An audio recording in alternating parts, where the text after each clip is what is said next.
Not all speakers are heard this evening. The public hearing will recess and reconvene at a date and time to be specified. Okay. So item number 1, the City of Vancouver Official Development Plan. Before we begin this agenda item, does council have, does anyone in council have a conflict that they need to disclose? Seeing no one put up their hand, the clerk's now going to read the application and the summary of correspondence received.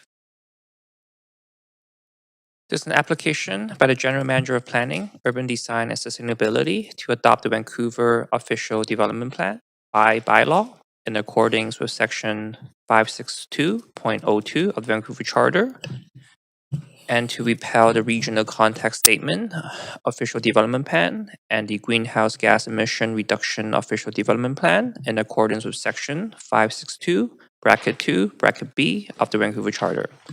If enacted, the Vancouver Official Development Plan will set out long-term policy for land use and development citywide over the next 30 years and beyond, and will include greenhouse gas emission reduction targets and policy, and an updated regional context statement. The Vancouver Official Development Plan is primarily a land use plan, directing the location, type, and intensity of different types of land uses, such as residential, mixed-use, industrial, and institutional. Establishing a vision for the transportation network for the movement of people and goods. Identifying the type, extent, and location of parks, open space, and natural areas. And establishing a vision for a connected ecological network and informing the planning of infrastructure and amenities needed to serve growth. The Official Development Plan will guide future land use policy development, and all rezoning application will be reviewed for consistency with the Official Development Plan. General Manager of Planning, Urban Design and Sustainability recommends approval, subject to conditions set out in the summary and recommendations and the 2 yellow memos on March 6th and March 10th. The following correspondence have been received since referral to public hearing: 46 pieces in support, 8 pieces 236 pieces in oppositions, and 8 pieces regarding other aspects to the application. Great, thank you very much. Now, this is the first call for speakers. Any speakers for this item who wish to speak to council, please call toll free at 1-833-353-8610, followed by participant code 10614445#. Before the close of the speakers list, the phone number will be posted on X and displayed during the recess. There will be an opportunity for new speakers and missed speakers to be heard at the end of the registered speakers list. Now, we do have our team members from Planning, Urban Design, and Sustainability here to present the application.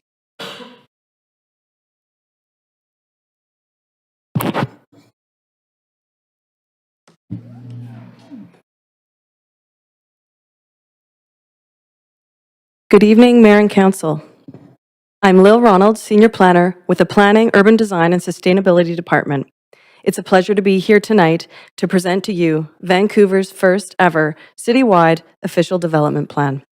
I'd also like to remind Council that we have 2 yellow memos that will need to be considered as well today. They address minor errors that staff would like to correct.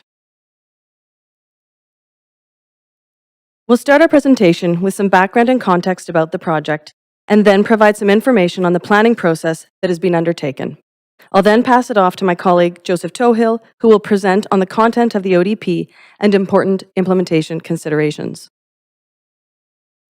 The Vancouver Official Development Plan is more than a policy document. It's a shared vision for the future that addresses both current and emerging issues that this and future councils will be called on to address, such as the urgent need to resolve climate change impacts, protect renters, improve access to daily needs, while still preserving the most essential elements of Vancouver's livability. It sets the long-term direction for how our city and its neighborhoods will grow, develop, and thrive, reflecting the values and priorities of the people who live here. It's the city's roadmap, guiding decisions today to create the city we want tomorrow. In June of 2024, the provincial government amended the Vancouver Charter to require the city to adopt a citywide official development plan by June 30th, 2026. The pathway to get us here has been a multi-year effort that started for Vancouver Plan, with further efforts to meet the new provincial requirements and reflect more recent council decisions. The Vancouver ODP represents a uniquely important opportunity for council to shape Vancouver's future, Once enacted, the Vancouver ODP will be Vancouver's first ever statutory citywide plan and will advance council priorities around streamlining city building rules for applications that are consistent with the goals and aspirations laid out in the plan.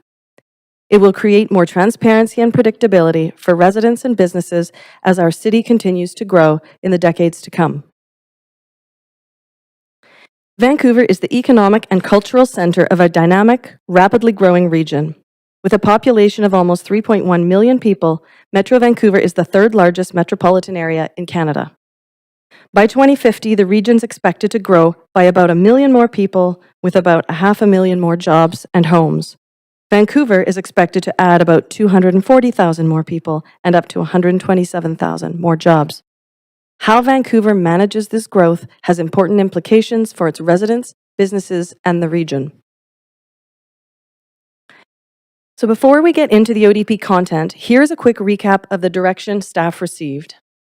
In June 2024, Council directed staff to use the Vancouver Plan as the foundation for the ODP, with most of its contents coming from that work. Council also directed staff to add any new information needed to meet updated Vancouver Charter requirements and to include recently approved policies such as the Rupert and Renfrew Plan. Finally, staff were directed to conduct public consultation to meet the provincial deadline of June 2026.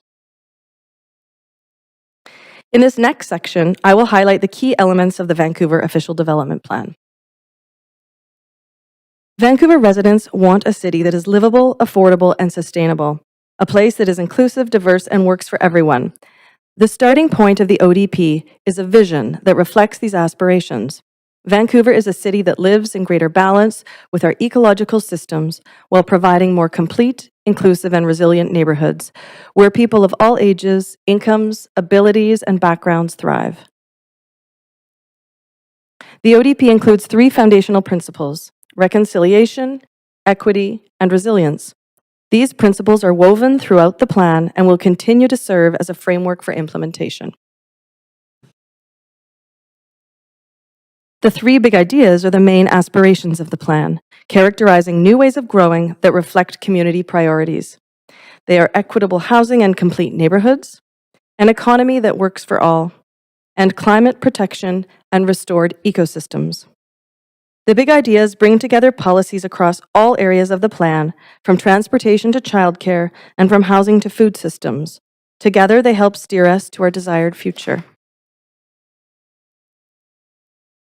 Beyond these foundational drivers of the ODP is put into action through its future growth and policy areas sections. Here you can see a snapshot of the ODP contents. For the next set of slides, I'll hand it over to Joseph, my colleague, who will walk through 2 key parts of the plan, the future growth and policy area sections.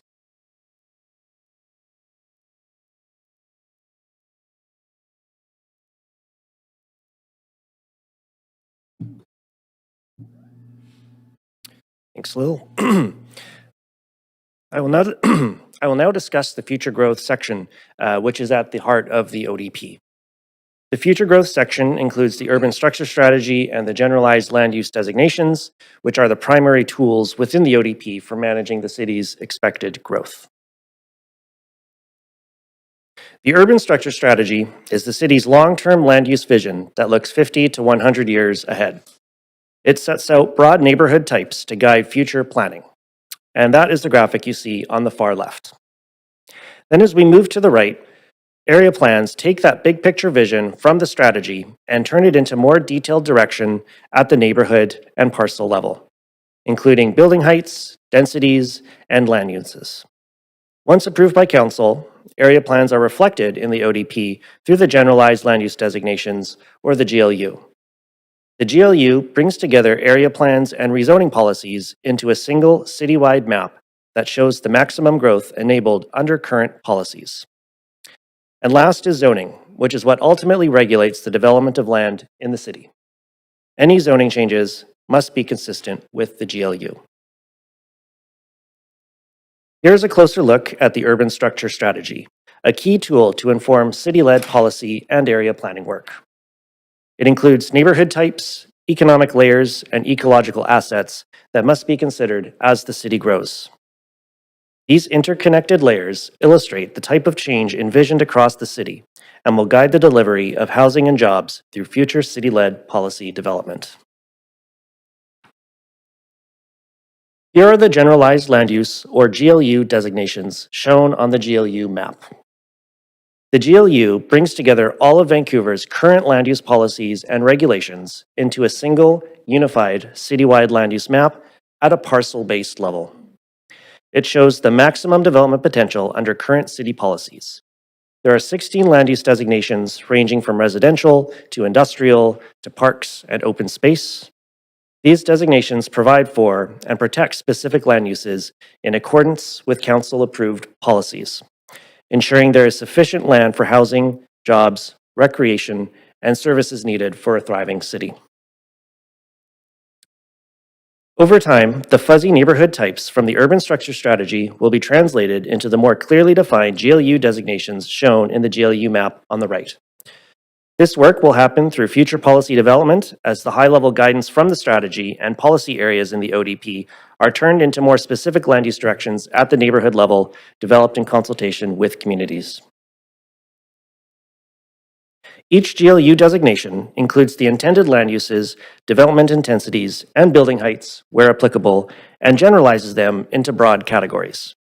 For example, a property owner for a site designated business district can go to the business district designation in the GLU to understand the land use intent and development potential for their site. This will provide greater clarity for applicants, staff, and members of the public on the high-level land use directions for a site based on current city policies. There are 12 policy areas included in the ODP. These build on the work of the Vancouver Plan, and each policy area includes a vision statement, directions, and policies that will help realize the vision of the ODP over time. In this next section, I will focus on key chapters that include necessary components to satisfy charter requirements. We know our existing housing system is not meeting the needs of our growing population. And the 2024 Vancouver Housing Needs Report estimates the city will need over 180,000 units by 2041. The ODP includes an equity-based approach to housing, with policies that support new rental and social housing in all neighborhoods across the city, while preserving affordability in areas with existing rental and social housing, helping to minimize displacement of renters and create more inclusive neighborhoods. The ODP facilitates sustainable living through more complete neighborhoods across the city, with a strong connection between housing, jobs, transit, amenities, and services. The ODP moves the dial on climate action with policies that advance and accelerate actions to eliminate carbon pollution, encourage zero waste practices, and supports sustainable consumption. As required, the plan seeks to reduce Vancouver's greenhouse gas emissions by 50% below 2007 levels by 2030 and achieve carbon neutrality by 2050. The ODP sets out a strong ecological vision to help us consider how the city grows alongside the natural systems that support us. It includes a clear ecological network with defined corridors and environmentally sensitive areas that will be considered in future plans and regulations.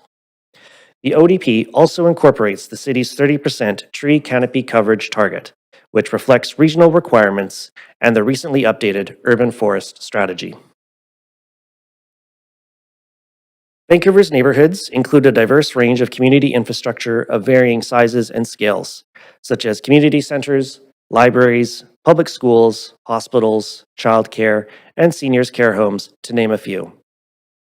These facilities and institutions form the social and supportive fabric of our city, often supporting the most vulnerable among us.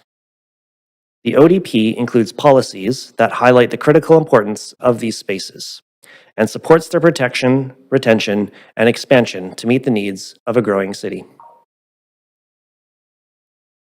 Access to local public space is critical for our health and well-being, and these spaces are living rooms and backyards for many people.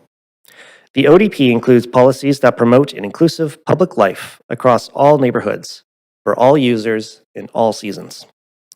The Parks and Public Space chapter includes a map that shows all current and planned parks and significant public spaces.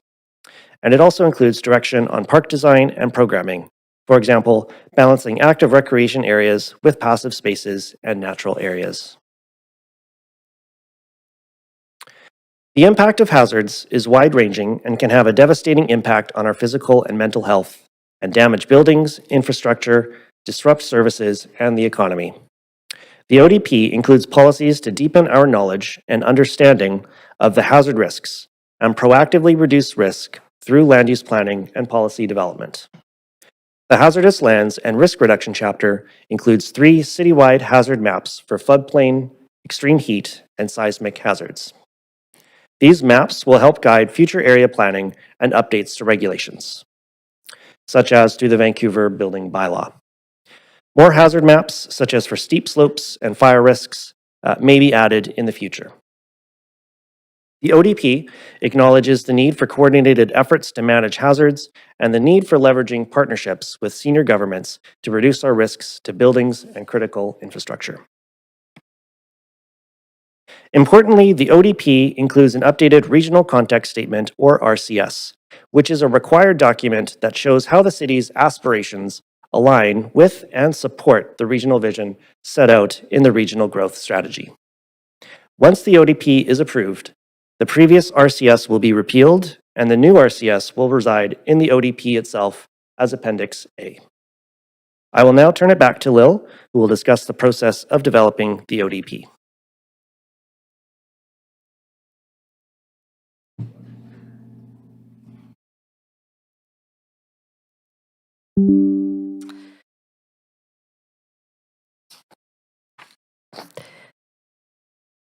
As mentioned earlier, the Vancouver Plan was the starting point for the ODP. That product was the result of 4 phases of work over 3 years and included extensive collaboration with the local nations, external agencies, and robust consultation with the public, with intentional efforts to reach equity-denied groups. ODP consultation built on that effort, focusing on the newer content necessary to satisfy the new charter requirements. And in alignment with Council's direction, the ODP consultation included continued discussions with agencies, local nations, school boards, and a broad public review of the draft ODP in the fall, where we received over 5,000 survey comments. We heard some consistent themes through our consultation, and I will review those key themes in the coming slides. Overall, people were very engaged and thoughtful about how the city is growing and changing. A strong concern was making sure our infrastructure, services, and amenities are able to keep pace with growth, so that as the city grows, quality of life keeps up as well. The ODP acknowledges the crucial role of community infrastructure such as libraries, community centers, public schools, and includes policies to support their retention and facilitate delivery of new spaces. There continues to be concerns about housing affordability, including protections for renters and the need for more social housing options. The ODP prioritizes the provision of housing for those who need it most and includes policies to expand rental and social housing in all neighborhoods. Additional directions promote reinvestment and renewal of the existing rental housing stock while minimizing displacement of renters, ensuring they are able to remain in their neighborhoods. We heard mixed perspectives about density and building heights. Some participants supported increased density and height to accommodate growth, while others were worried about the impact on neighborhood character. Recognizing the growth that is coming to Vancouver, the ODP sets out a long-term vision for this growth and change over time, and establishes neighborhood types of varying scales, from multiplex areas that are characterized by smaller scale forms to rapid transit areas that will undergo more transformation as they evolve to respond to significant infrastructure investments. Conversations on the appropriate building types for specific sites and blocks will continue to happen at the neighborhood level through our area planning processes, guided by the directions set out in the ODP. Through engagement, we heard strong support for the newly added content related to environmental protection and strong interest in improved parks and green spaces that keep pace with growth. Staff acknowledged the importance of parks and environmental protections for the city. The ODP further enhances Vancouver Plan policies to support important ecological assets and environmentally sensitive areas, and includes policies to improve access to parks and enhance their design. Lastly, while there was support for the overall direction of the ODP, concerns were raised about the public process and the role of the ODP, particularly how decisions are made and how the public has been and will continue to be involved. Staff recognized these concerns. While the city was under a short timeline to satisfy provincial requirements to complete the ODP, the city is committed to continued transparency as we move forward together, including providing additional opportunities for public feedback during ODP implementation. Once enacted, the ODP will have immediate implications on development and future land use policy. By transforming Vancouver Plan into an official development plan, we will be transforming Vancouver's land use framework. This slide shows that emerging framework, with the Vancouver ODP in teal, nested underneath the Metro Vancouver Regional Growth Strategy in dark blue. For clarity, we've highlighted some key information about what the ODP will and will not mean as we move into implementation. The Vancouver ODP will be a statutory land use plan adopted by bylaw, and all new area plans and rezoning policies, as well as rezonings themselves, will need to be consistent with the ODP. The ODP is a new component of our land use framework and will bring greater clarity to the land uses and development potential on a site across the city. It is our new North Star for land use planning. It's important to clarify some of the things the ODP does not do. It does not itself change the zoning for properties in Vancouver. Zoning changes will still be needed in many cases to realize the full development potential of a parcel. It doesn't replace area plans or rezoning policies. Those documents will still be important in guiding the more specific built form requirements, such as densities, building heights, setbacks, and other urban design considerations applicable to a site. And it does not regulate individual parcels like a zoning bylaw. There are four main ways that the ODP will be implemented. First, the ODP will guide the development of new area plans and land use policies. In the next few slides, we'll show how something like the Villages Planning Program that is currently underway uses the urban structure strategy to guide future work. And this work is complemented by the policy areas in the ODP as well. This map here shows the neighborhood types of the urban structure strategy, with the dark peach circles showing the villages. When we strip out the other neighborhood types, here are the villages. These are conceptual, and the boundaries of these areas are intended to be refined through more detailed area planning work. Through the Villages Planning Program that's underway now, additional scoping with council, planning work, and consultation with the community has further shaped these village boundaries, going from fuzzy boundaries and conceptual to something more refined and block-based that you see here. And the parcel level details will be worked out through that planning program guided by the urban structure strategy. Secondly, the ODP will be used to help align and streamline policy and regulations. This includes establishing more standardized regulations and advancing clearer and more streamlined processes for implementing area plans.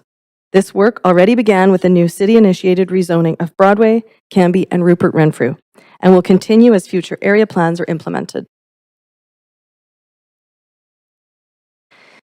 Third, the ODP will be used to help manage assets and service growth.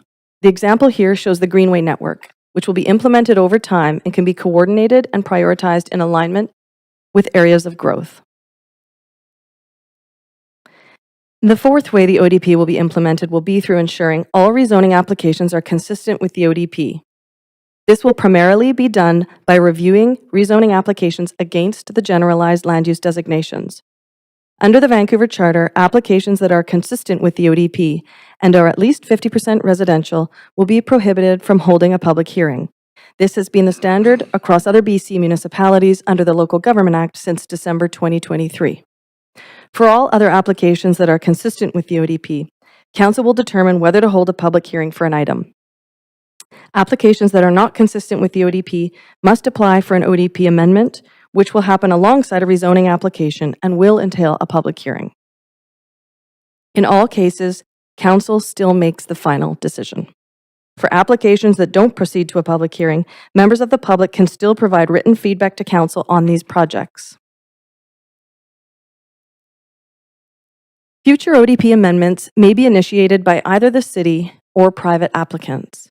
As new area plans are developed, the city would amend the GLU to reflect the new development options enabled. The city may make additional amendments as part of the required 5-year review cycles for the ODP. On the other hand, private applicants may propose an amendment to change the GLU designation for a specific site to enable a new development option. It's expected this would happen concurrently with a rezoning application. Staff would review such an application against the policy directions within the ODP and make a recommendation to Council as to whether to support the change. At that time, Council will then decide whether to support the application.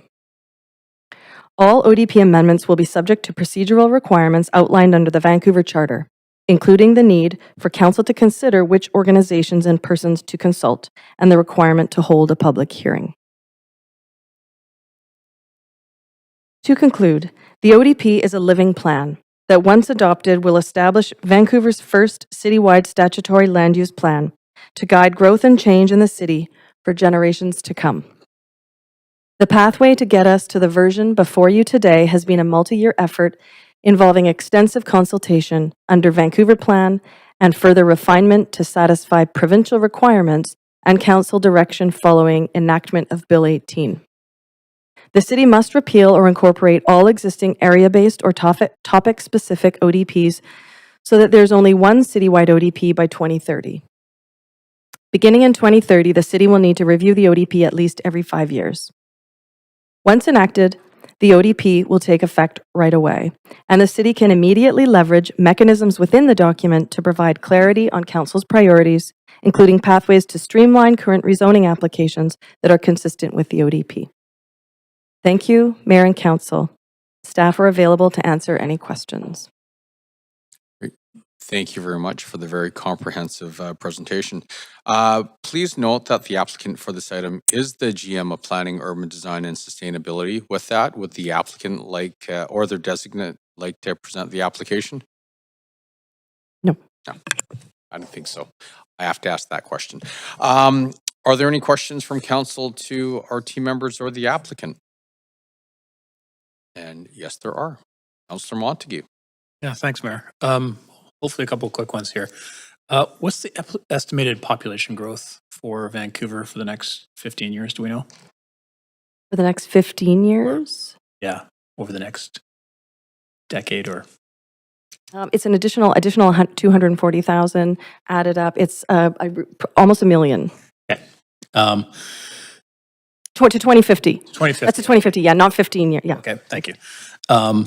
And is somebody able to sort of explain if this would bring predictability or certainty to current residents when it comes to knowing what their neighborhoods will look like in the near future or in the distant future? So the GLU that Joseph walked through. So there's the two pieces of the ODP. There's the urban structure strategy, which is a longer term conceptual framework. And then there's the GLU, which really brings together already approved council policies and puts them into one singular generalized map. So in that way, it really does. The city has had a history of developing area plans and policies, and some of those are layered on top of each other. What this does is really crystallize those into one singular defined map. So in that way, it very much does help residents, businesses, and others understand what the long-term, already council-approved vision is for those areas. Okay, thanks for that. And you mentioned right off the top in the presentation that this is a provincial requirement that is for June 30th. It's coming up very quickly. Can someone explain the what if? What are the possibilities if, or what could happen if we don't come up with an ODP?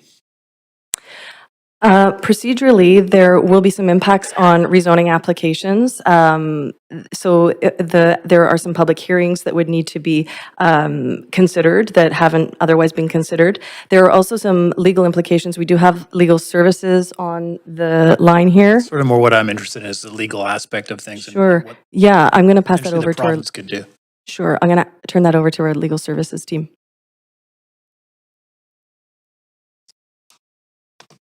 Sorry, it's Grant Murray. I'm in Burnaby right at the moment. Essentially, the city would be operating outside of the statute and it would be unlawful. Somebody could bring an application to have a declaration made that it was unlawful to do this. And I think the province could move towards, they'd have to amend the legislation, but they could move towards requiring us to do this in a different manner. It's unusual for the city not to abide by things. That's been typically our approach, is to understand that it's the law and we recognize it. It isn't, there is nothing written in the legislation at the moment to say that we would be punished by a fine or an injunction or anything along those lines. But typically the city obeys the law, and that is, to borrow a phrase from earlier this evening, been our North Star for some time. Grant, just following up on that, could potentially the province just step in and overstep council decisions? Well, the province can amend our legislation in any manner that it sees fit. So it could take extraordinary actions in the event that we disobey it. But they hold all the cards in a arm wrestle. It's certainly, the city may be able to take some political stances against certain things, but we are a creature of the province. That's a very common phrase to hear in municipal law. And under our constitution, they are the only ones who can make or break a municipality. So if we were to get into an arm wrestle with them, we wouldn't have an arm. Okay. Thanks, Grant. That's my time. Thank you. Thank you very much. Councillor Meisner. That'd make an arm wrestle pretty difficult, I would think. Okay, following up on that, what is the deadline for us to adopt an ODP? It's coming up quite soon, correct? Correct, June 30th of this year. Okay, thanks for that. And can you explain? Paper that show that? I'm sure we can check. Can you explain why Vancouver hasn't had an ODP until now? I know many other communities in the Lower Mainland do. I'm just wondering if you can explain to the public as to the unique context as to why Vancouver hasn't had one until now. We have had official development plans, but they haven't been citywide, and that has been a tool that's been available to us. Although that was available to us under different legislation. So Bill 18 did introduce a more specific and quite different framework for what an ODP must be versus what they used to be. We did have the Vancouver plan previously adopted in 2022, which did serve as that higher level sort of plan to guide growth in the future. In terms of, there was a goal even before the new legislation was introduced through implementation of Vancouver plan to create a more statutory framework to create that consistency and guidance for the future. Okay, so could this be looked at as an evolution of the Vancouver plan to a citywide format? Would that be like a fair assessment of it? The Vancouver plan was citywide, but I would characterize it definitely as an evolution. It's sort of the next phase of Vancouver plan. It does include a few more things, and it does include the GLU, which is a big piece of it. But something like this was sort of envisioned as the second generation of Vancouver plan. Okay, thanks. So what's the difference between the interim version of this and the comprehensive version that's supposed to come in 2030? The comprehensive version that we must deliver by 2030 must include all of those other ODPs that the city has. So something like the Jericho Lands ODP or East Fraser Lands ODP, those must be integrated into the citywide official development plan. We will no longer be allowed to have these either topic or area specific ODPs. It must all be integrated into one. Okay. And is that a provincial requirement or is that a staff decision? That's a provincial requirement also laid out through Bill 18 and in the new charter. Okay, thanks for that. Amendments, thanks. What will those 5-year reviews look like for the ODP? The next ODP will be in 4 years, and it will look like a comprehensive, it'll include, as I mentioned, it will include those existing other ODPs. That will really be Like, And then every 5 after that, that will really be up to the council to determine what scale of change they would like to see in that. Most municipalities, they have the official community plans, which are essentially the same thing. Most of them wouldn't do sort of a large overhaul any closer than 10 to 15 years, but that would be up to the council to determine the scale of and scope of change they'd like to see. okay, so in terms of consultation for those 5-year reviews, is there anything that is being proposed here in terms of requirement to go back out to the public to consult on, learnings, et cetera? Great question. The charter does have procedural requirements. So for any ODP amendment, there are procedural requirements that we must follow, and we would bring forward a recommendation to council to align with the scope of work.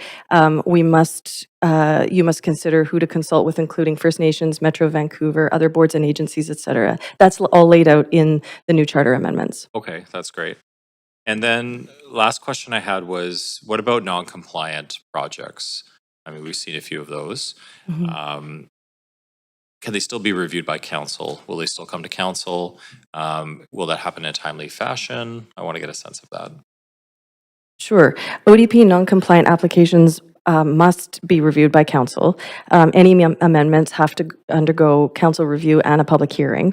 The question is, are they going to come to council in a timely fashion, or will there be delays because they're not ODP compliant? I'm going to pass that over to Templar to respond to that. Just for reference, I'm thinking of like the PEP process and how that used to look, and I'm just wondering how similar non-compliant applications might come to council if this is adopted. Thank you for the question. Templar Sanctornisis, Director of Rezoning. So the PE process was more of an inquiry format. Policy non-compliant applications, as they come to be a colloquial term, are applications for rezoning. We must intake those, we must process those, and those must come to council for decision. And I'm sorry, we're at time. Thank you. Councillor Joe? Yeah, thanks, Mayor. So my question is City of Vancouver the only municipality in the province do not have a citywide ODP right now? I believe, well, other municipalities have official community plans. We're the only municipality in BC that has an official development plan. I believe we would, I actually would defer to our legal services. I think most do have them, but I'm not 100% certain. Okay, do we have legal online? Yeah, Grant? Yep. My understanding is that the Local Government Act requires municipalities to have an official community plan. I don't know if anyone has not obeyed that, but my understanding is that they made the change. It used to be not necessary, and it got changed to necessary, and I understand that they're complying. Okay, so Grant, I guess that's the reason why the Bill 18, so to amend the Vancouver Charter to allow us to do this ODP because of it was not regulated in Vancouver Charter before. Is that right? Sorry, we were not required to have a citywide official development plan until these changes were made. As Lil noted, they're all called official community plans elsewhere, but this is a mandated requirement and it's new to us, and we've taken some time to comply with it. And as I understand it, we have to comply by the end of June. Okay. Other questions regarding the compliant project. How does the public still sending their input or feedback at the council meeting, or what other platform they can provide their feedback for the compliant project? For compliant projects, compliant rezoning projects, That's right, yeah. correct. Council would provide their feedback in written comments. The public would provide their feedback to council through written comments. So can they still speak at the council meeting? They would not be able to speak at the council meeting. Okay. Other questions. I know this is an interim ODP, and there will be a comprehensive ODP in 2030. What are the difference between these two ODP? By 2030,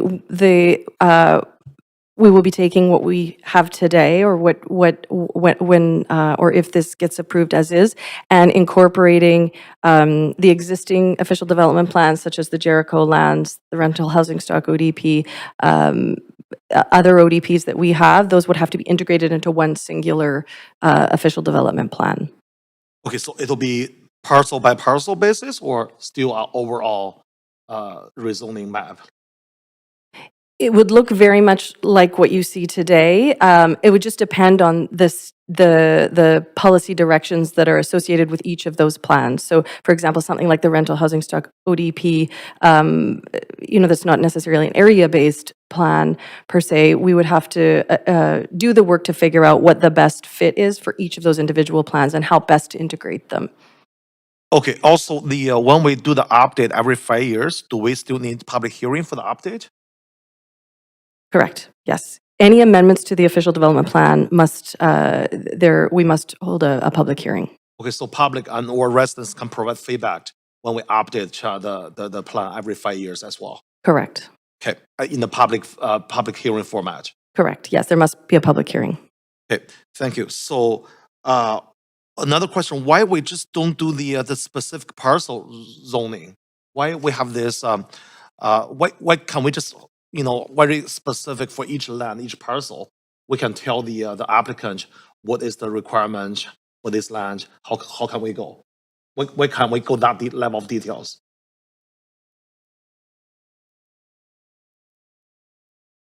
Thank you for the question. Just to confirm, the generalized land use designations is parcel by parcel, and so it does give the information necessary to understand what the development potential is for every single parcel in the city. The urban structure strategy is the long-term vision, and that's the more fuzzy boundaries. But as they'll explain during the presentation, that's really to guide future area planning work, while the GLU does tell you exactly what the potential is for every single parcel in the city. Okay, I saw one slide saying that Vancouver ODP will not regulate individual parcels. Correct. It is not. So it is not a regulatory document. You still have to come in and apply and go through the process of application to make sure that the more local area plan policies are actually being followed. And so the GLU just lets you know whether you are ODP compliant or not. Okay, so GLU. Sorry, Councillor, we're at time. Sorry. Councillor Klassen? Thanks, Mayor. I'd like to move a second round. I don't think I'm going to get my question. Seconded. Great. Any discussion? All in favor? All opposed? Great, we'll have a second round. Thank you. Thanks very much.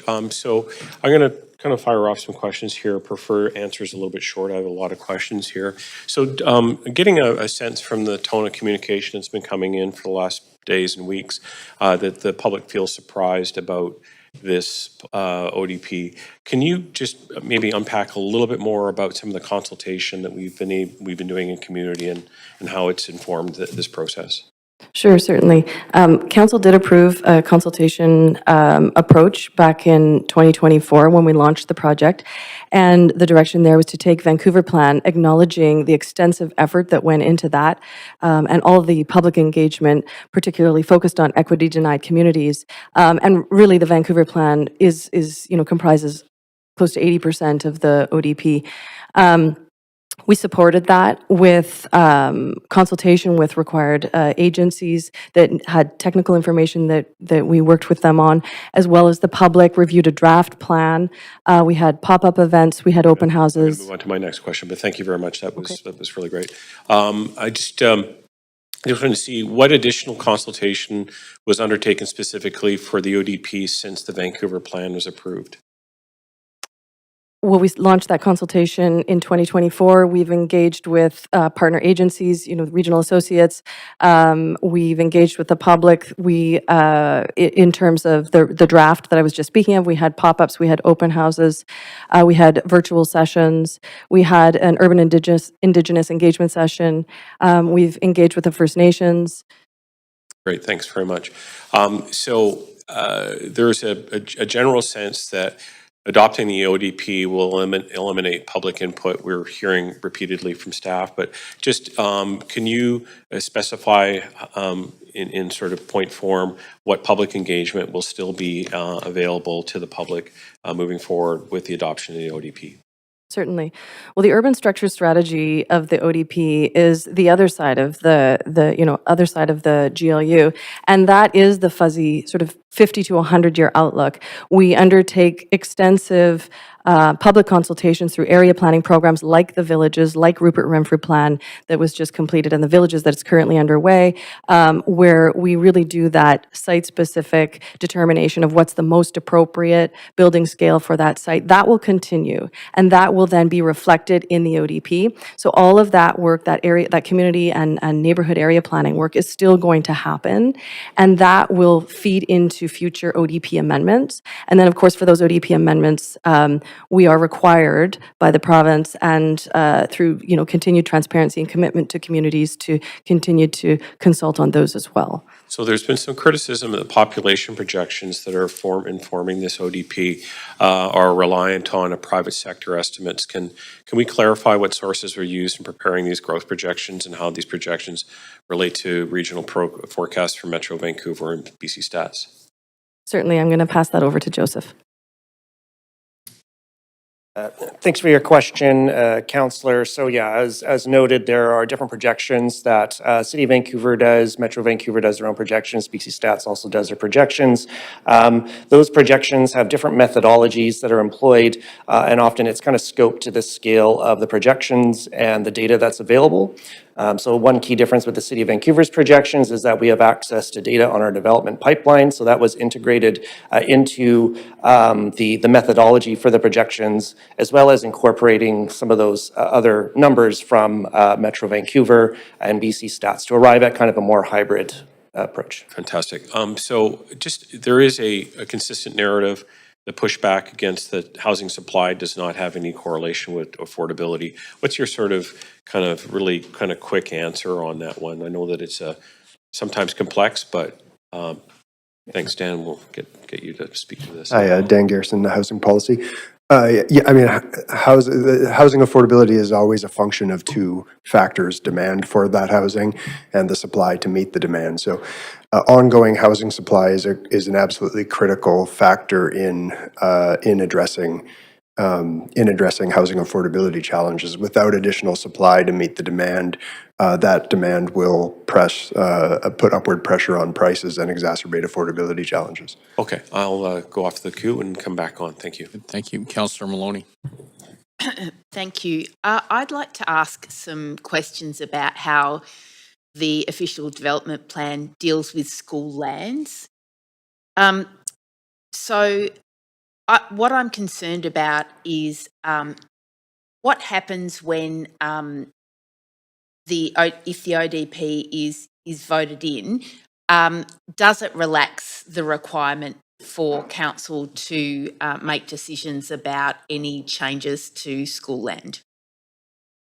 No, it does not. The ODP includes institutional designation for school lands, which reinforces the role of those lands as serving for educational purposes. We haven't had that in the past, so it reinforces the role of those lands. And council, any change of use from what's already allowed under the zoning of those properties, any change of use, the ODP is explicit that would trigger an ODP amendment, and that, of course, would come back to council. There would be consultation on that, and there would be a public hearing and a council decision on that.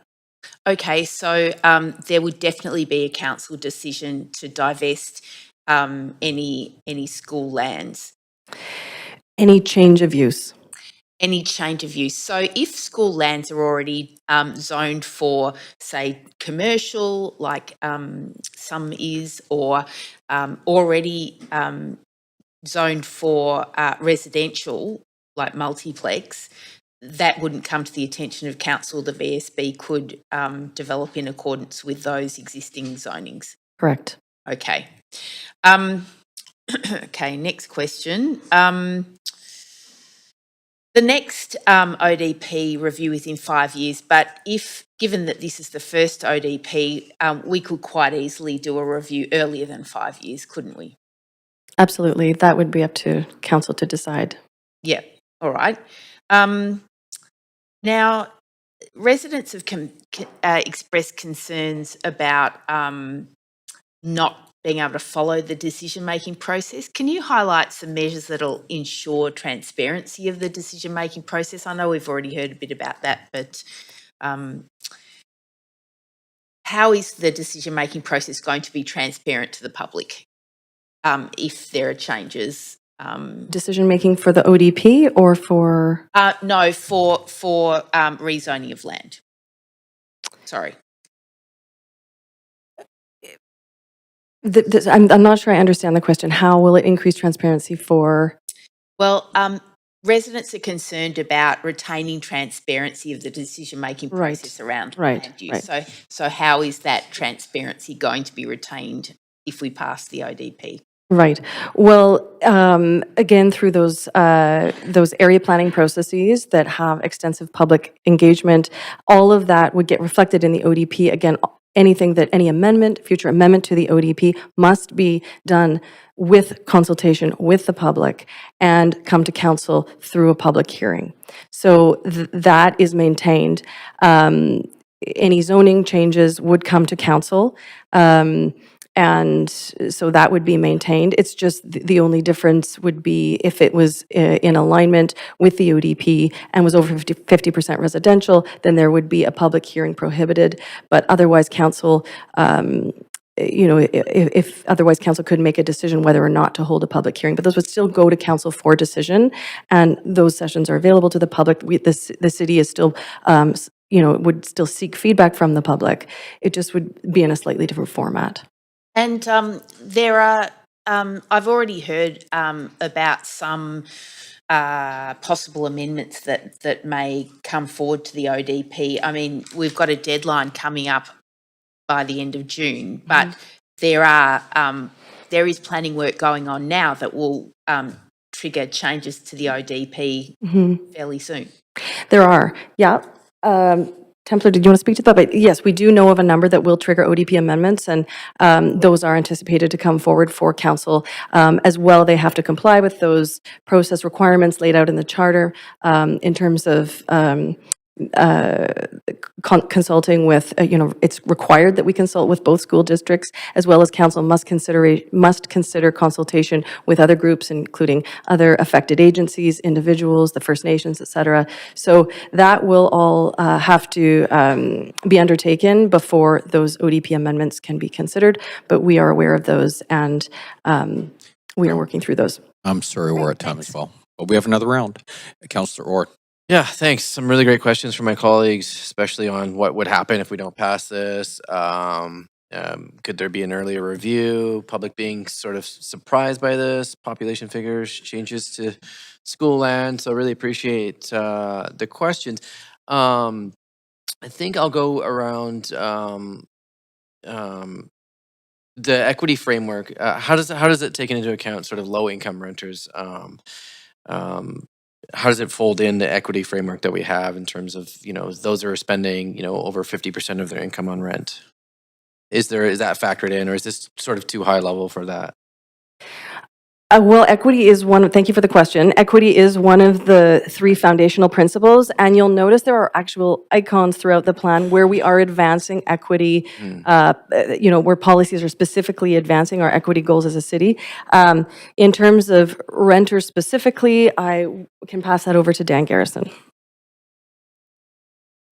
Yeah, thanks, Councillor. I'd say there's two key ways I'll highlight that the ODP speaks to. There is a housing section that has housing policies contained in it, and as Lil has told me many times, the policies are as important as the GLU in terms of being all part and parcel of the ODP. Some of those things speak to our tenant relocation and protection policy, so if we are doing approaches through subsequent planning work that would result in potential for redevelopment of existing rental properties, those kinds of protections are referenced and baked in. The other piece to it is the overall growth and development framework, which tries to create opportunities to direct new housing development in areas where existing renters currently aren't in high concentration. So we try to direct development away from those areas where possible.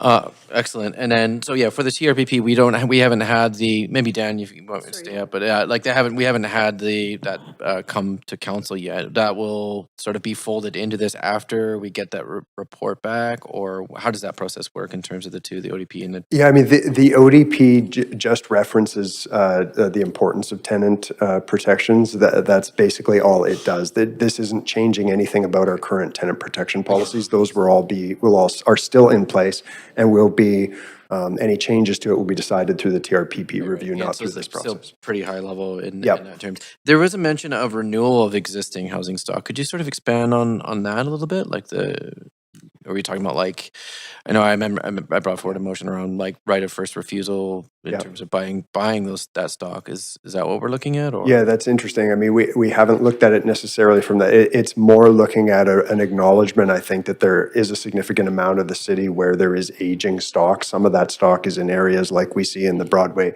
plan that's in, for example, transit-oriented areas where there is both an opportunity and a need for renewal and intensification of that stock. So what the ODP speaks to in terms of housing policies is around the kinds of protections, the kinds of processes that we would work through in the event that we were renewing and expanding stock in areas where there's existing affordable housing. So there's renewal. Is there renewal? There's renewal of existing stock. Is there protection of existing stock as well, kind of thing? Certainly, and Lil mentioned the rental housing stock ODP, which will be folded into, it'll still be standalone for now, but in the interim ODP, but when we come back with the full ODP in 2030, we will need to fold the rental housing stock ODP, which is our primary protection tool of that rental housing stock into this document. Rental housing stock ODP will be folded Yes. in. Okay, that's good to know. The plan calls for 15% of units to be deemed affordable. Is that correct? Or did I get that right? Around 15%? I think you might, there's a regional policy around 15% affordability in relation to transit. So there is a regional context statement connection there where we've had to demonstrate that connection. In terms of this plan, there's more general policies. This is a high-scale development or official development plan, high-level official development plan looking at growth and accommodating it. We will determine the extent to which affordability can be levered as we go into the next level down, the area planning work, for example. When does that next level down happen? Well, some of it is happening Some of it's already with the happening, and villages plan. The next steps, Neil's group will be looking at things like neighborhood center planning to transit-oriented areas, et cetera. Okay, excellent. In terms of like, does staff think that how are staff balancing the GLU with sort of an increase in speculation in terms of this is happening now? Is there going to be sort of like a race to the bottom in terms of kind of buying up land? Like how is that dealt with in this? Thanks for the question. The GLU does reflect already approved council And policies. I'm sorry, we're at time, but we will sorry. have another second round. So, yep. If you want to. I'm happy. Actually, my question was around the glue, around the GLU. So I'm happy to hear what you were going to say about the GLU. My apologies. Sorry. The question again? Sorry. Will the Speculation. GLU impact speculation? And I guess my question around GLU was how do we interpret generalized land use maps? Specifically, we see, sort of very generalized indications on the maps with like the brown blocks that are high-rise residential, but we know we've discussed things like limits per tower of towers per block. How is this to be interpreted, the GLU? Yeah, sure. Thanks for the question. To clarify, the GLU is not a rezoning enabling policy, and there's a really big point. What it does is it reflects already approved council policies. So while we look at, it's generalized and it says what might be achievable, but not every parcel can achieve that, and we really have to go back to those area plans. And there are policies in the ODP that really redirect back to that area plan that fed into those the designations to determine what is approvable, or at least what is supportable and council approved per those area plans. So it really is a general characterization when we bring all of the different city policies that might pertain to a particular site and reflect what potentially might be achievable through new development. But there are all sorts of considerations that would limit the development potential on a given site. So we don't anticipate the GLU in any way to introduce any kind of speculation. We did consult with the BC Assessment Authority. We will continue to work with them and monitor any action in that in that regard. But we don't anticipate any speculation through this. Okay, I think that's a very important distinction that you've made there, and I thank you for that. Where there's not a local area plan that informs the GLU, how was that interpreted necessarily? So I'm assuming that there are GLU here that aren't covered by a local area plan. Yes, correct.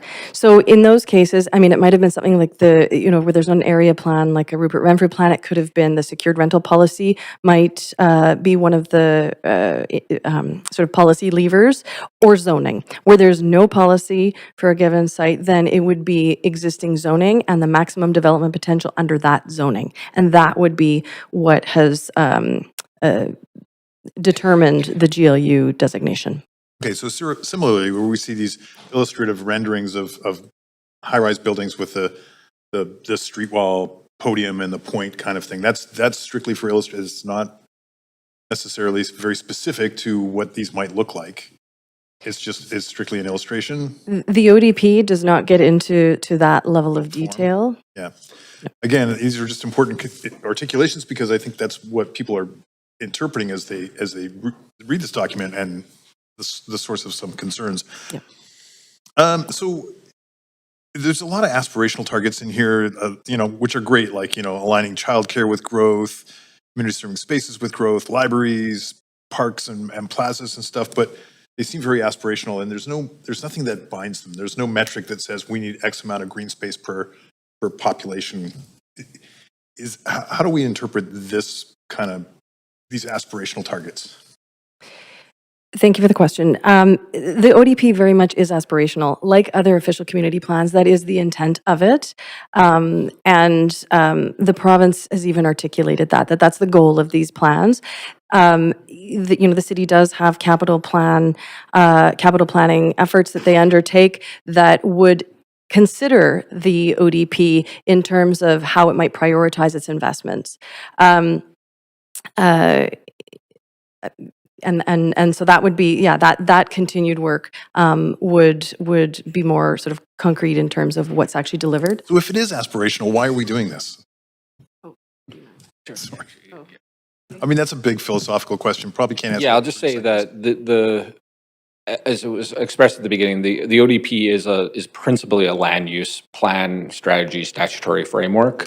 It is not the catch-all for every type of process that determines with certainty all the different activities our municipality undertakes, including capital planning. So it speaks to need of things like community amenity related to growth, but we have tools and processes around establishing tools that help us fund those things. We have processes like capital planning that help us prioritize those. They definitely interplay with one another to understand how we need to meet our growth demands.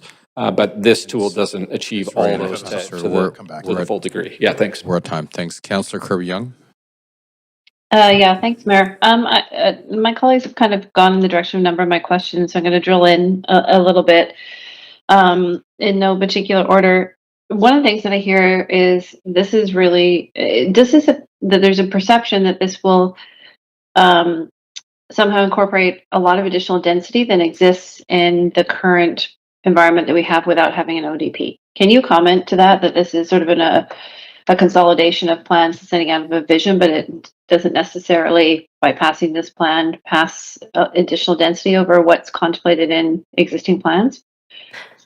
Thanks for the question. I can confirm that there is no additional development entitlements considered through the ODP. Okay. Is it fair to say, because a lot of what I've heard over my time on council is that people want clarity and more transparency and a better understanding of what how their neighborhoods are going to grow over time and what is permitted, and sometimes this nature of spot rezonings, if they've been characterized, cause friction. Can you comment whether or not one of the outcomes or intentions of having an ODP is to provide that perspective on how we're going to use our land use to accommodate growth in general, so that people would sort of generally understand where and what type of forms, where density is going to go, where different forms might be, that those kind of interrelationships. Thanks for the question. I think that the ODP does a great job of taking the myriad policies that the city has accumulated over time to really distill those into this sort of singular vision of what we can anticipate in terms of areas of growth that are enabled through either zoning or council-approved policy. That would be the GLU. And then there's the urban structure strategy that sets that longer-term framework that can sort of provide that longer lens into the future, and where we will still need to undertake future planning initiatives to really get to that parcel level detail and that block level detail in terms of, exactly where. That helps. I'm just going to keep going for time, so I appreciate that. Would this help us get housing built faster? Pardon me? Sorry. Would having an ODP, if adopted by council as required by the province by June 30th, would it contribute at all to getting housing built faster? Yes. Yes. Okay, because just to outline that for the public. So apologies. I actually can't hear the question. I'm going to pass it over to. No, I said, would it contribute to getting housing built faster? That's my question. Yes, I think it can, because I think one of its principal characteristics is codifying in a statutory way what the expectations are around development. And that can help us expedite our processes, both in developing land use strategies and codifying them in the GLU, and also to guide rezoning policies with a lot more clarity and certainty, which helps with speed. Okay. Switching gears a bit to parkland. It was asked earlier about school board. How does the plan treat parkland and the movement? So I've been pretty strong on trying to designate a lot of parks that are parks as permanent public park space, and that work is underway. But in general, how does the plan contemplate and protect parkland? I'm going to pass that over to Joseph. Thanks for your question, Councillor. So parks are addressed in a few places within the ODP. I think one of the areas that you're probably getting at is the generalized land use designations, which includes a designation for parks and open space. And on that particular designation, which does designate city parks and then other kind of lands of that nature, and it secures those spaces for those types of uses, and also kind of prevents other types of development in terms of residential on those spaces. So it basically ensures the protections for those park spaces through the GLU. Okay, I'm going to try to fire through a couple of quick ones. It was mentioned that the public can write into council something. Council's still making a decision. It's either going, if it's compliant with the ODP, more than 50%, it's going to council for a decision, and if not, it's going for rezoning if it's under not compliant. They can write in. Why can the public write in and not speak?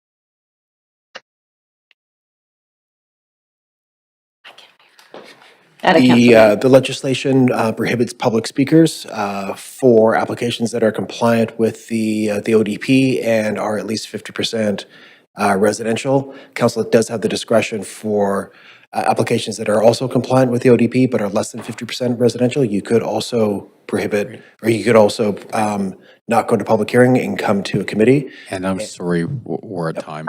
I'll come on. Thank you. You come on again. Thank you. Councillor Clausen. Thanks very much. And I'm going to re-ask a couple of questions that I just heard from Councillor Kirby because they're really important, and I'm going to keep it simple here. Does the adoption of this ODP automatically change zoning anywhere in the city? No. So we're clear on that. Okay. How does neighborhood level planning continue after the adoption of the ODP? Very much in the same way that it is undertaken now. Area planning processes, it would come to council through a report, scope of work, consultation approaches, engagement approaches. The Villages Planning Program, a great sort of recent example of what you can expect in the future. That would continue. Mm-hmm. And I think we've established this through several questions, but this is a provincial requirement of our city, correct? Correct. Okay. Can Can you maybe summarize how you think the adoption of the ODP could help provide certainty and transparency about growth in our communities? Being a statutory framework that would require, certain types of engagement as set out in the legislation. There's an accountability there that we must consult on any future amendments. So whatever gets decided on for this version, any amendments moving forward would, require that that transparency through engagement.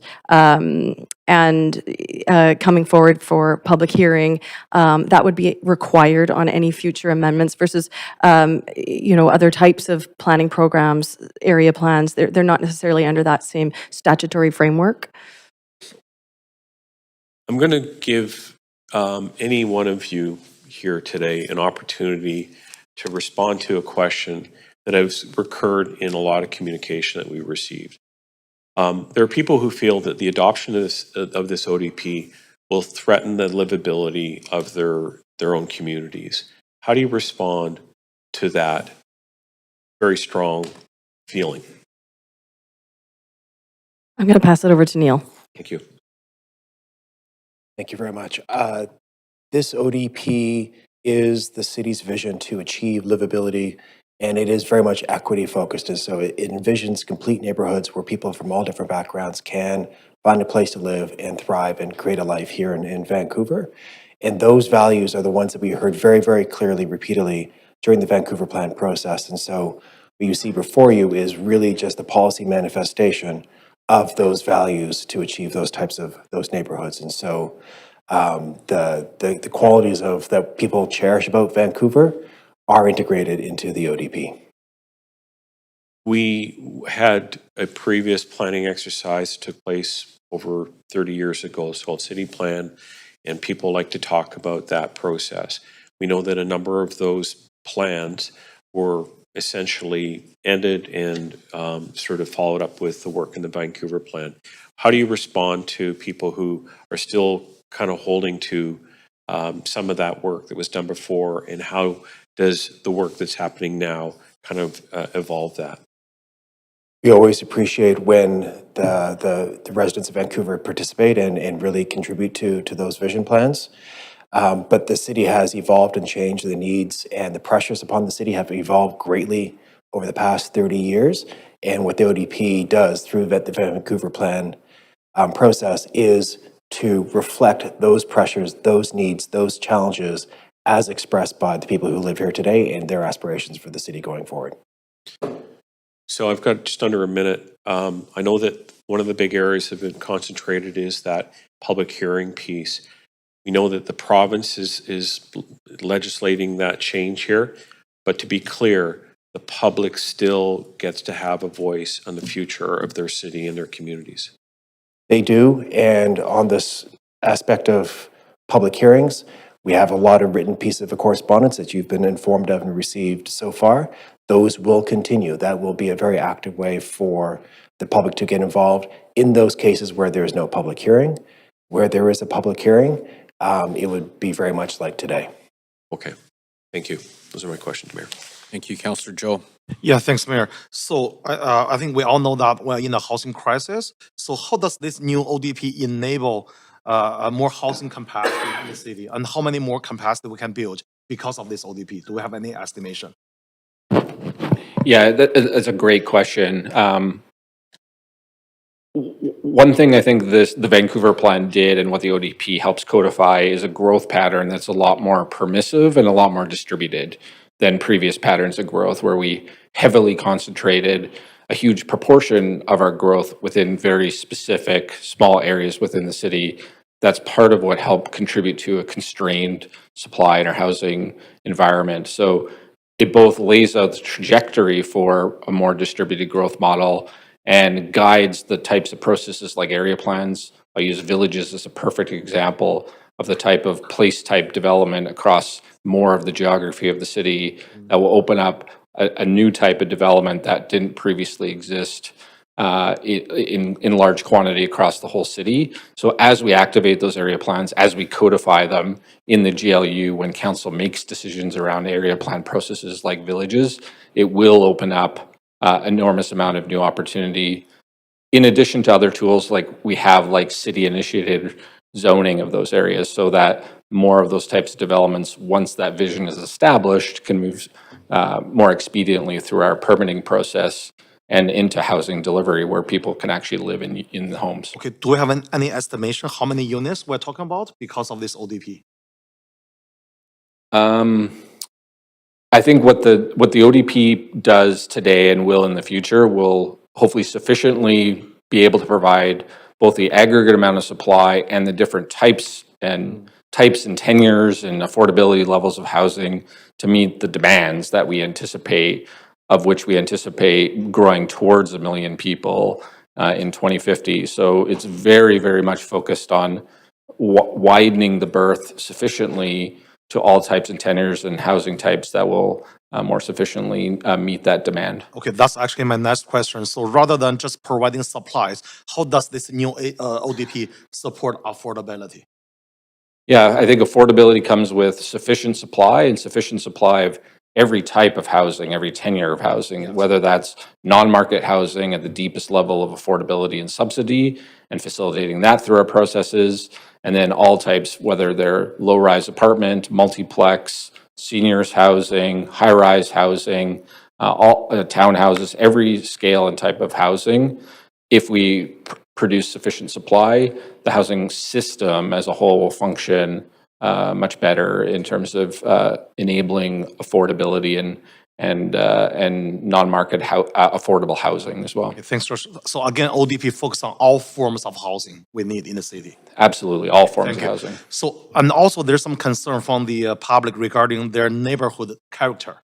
How does this ODP maintain some specific character for each neighborhood? Yeah, so I think the 7 different place types within the Vancouver plan and now the ODP talk about character a lot of ways, and that's related to housing type, scale, how those homes relate to areas of gathering, public space, community facilities, commercial amenities within the neighborhood that are really character defining for places. And then the scales are largely determined by the land use hierarchy tied to our mobility networks, for instance. So the highest density and intensity of land use associated with downtown and transit-oriented areas, more medium scale associated with our rapid bus networks or frequent bus networks, and then the lower scale development or lower to medium scale development around regular bus service. And so principles like that are embedded that are character defining. Considered. Yeah, okay, thanks, Josh. I'm gonna quickly go to another question. So about the GLU, so it's still subject to other city policy, right? Like for instance, if on GLU, that parcel can be built for R5, 20 stories. But in reality, because of the shadowing, because of tower separation, maybe it not go to that high. Yeah, the G in the generalized land use map is that generalized characteristic. It's a general height and scale, and other policies apply that'll help, including zoning and regulation and other area-based policies that will help define the very specifics of what is actually achievable. You give us the upper bound, basically. Yes, I think that's fair. Yeah. Okay. Yeah. Thanks, Josh. That's all. We're at time. Councillor Maloney? Thank you. I'm interested in knowing whether the ODP helps in any way to progress seismic preparedness in terms of replacing building stock, of course, taking into account the need to preserve affordable housing. Thank you for the question. One of the biggest new additions from the Vancouver plan to the ODP is the addition of the hazards chapter. While it is a somewhat, not necessarily around seismic, but a bit of a nascent field, we're really acknowledging the need to further that work, improve our data, and advance the work around hazards. In terms of seismic, that is regulated by the Vancouver Building Bylaw, and that will continue. We do have some data on seismic, some new maps that are available in the ODP, and that very much will help inform planning in the future, looking at areas that are potentially more vulnerable, and looking at opportunities where there's higher risk, and how we might actually integrate that into the decision-making at that area planning level. We haven't necessarily looked at all of those things collectively together, and now we have the opportunity to do that, and we'll continue to advance the work around hazards, and hope to really kind of continue to advance that.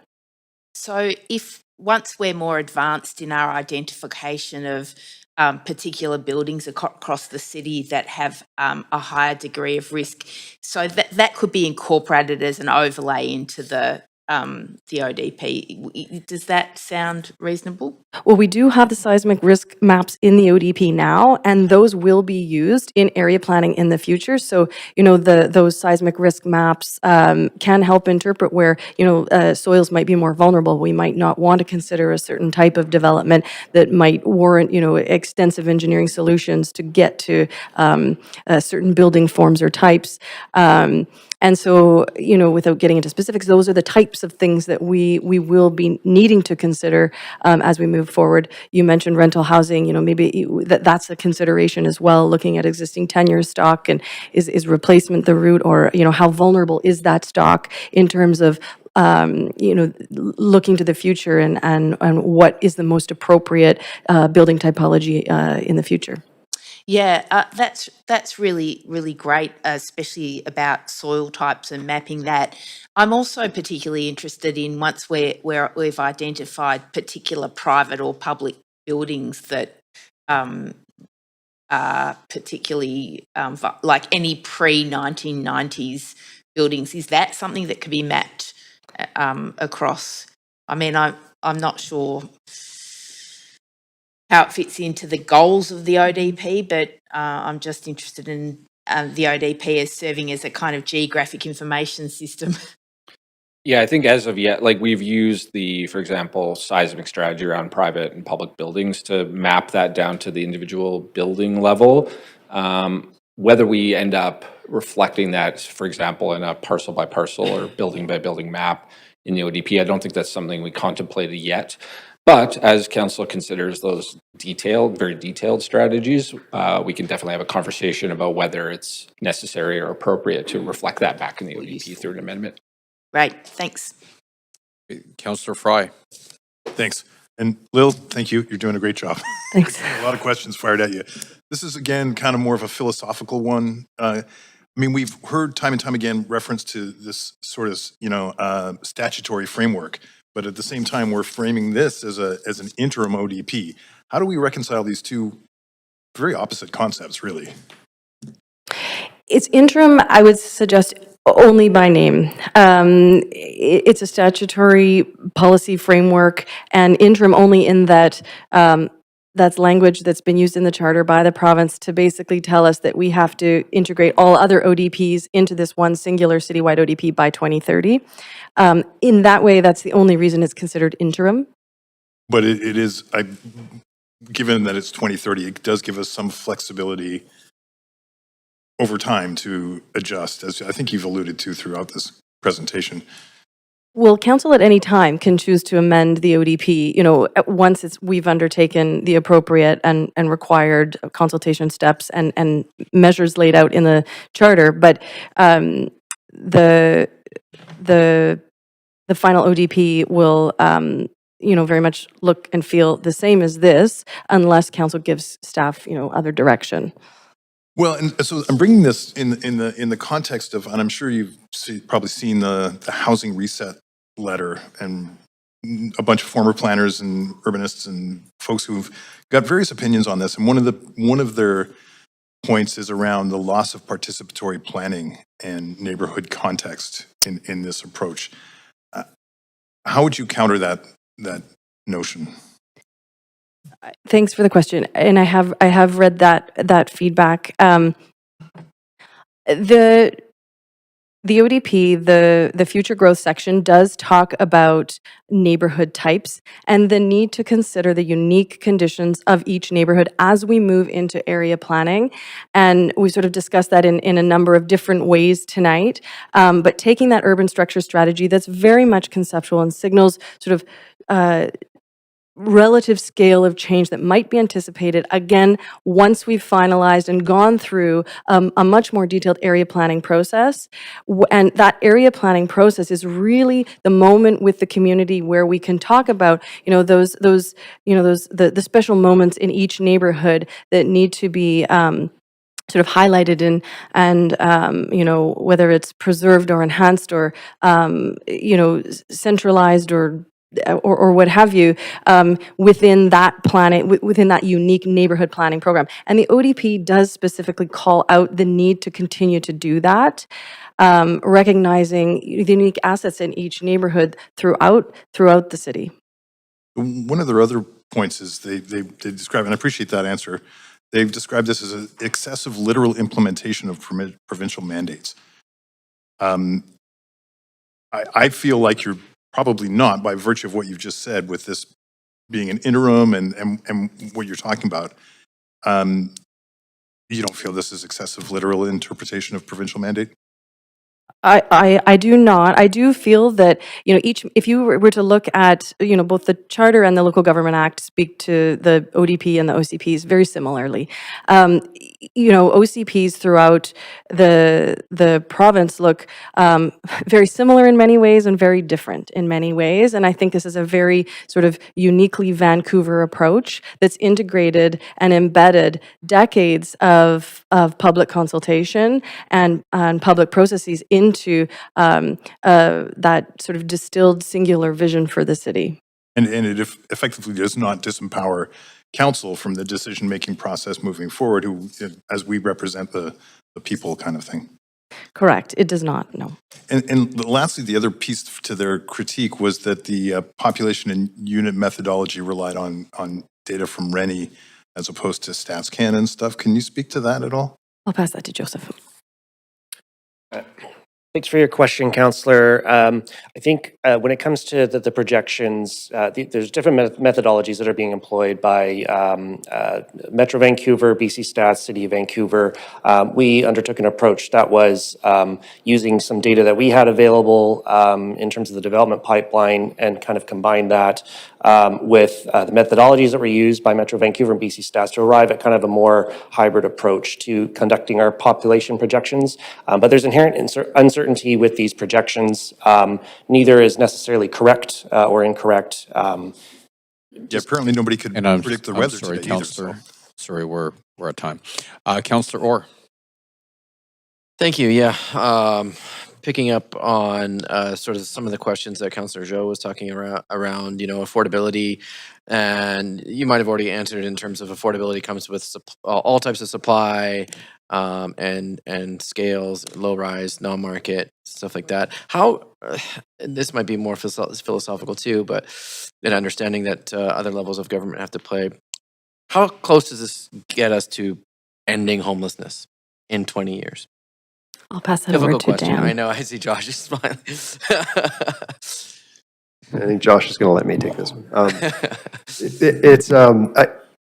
I mean, what needs, you're right in terms of your preamble a little bit, I think, Councillor, like what needs to be done in terms of ending homelessness is a very broad question. Some of that has to do with the types of housing that we're supplying, with the SRO replacement objectives that Council has championed.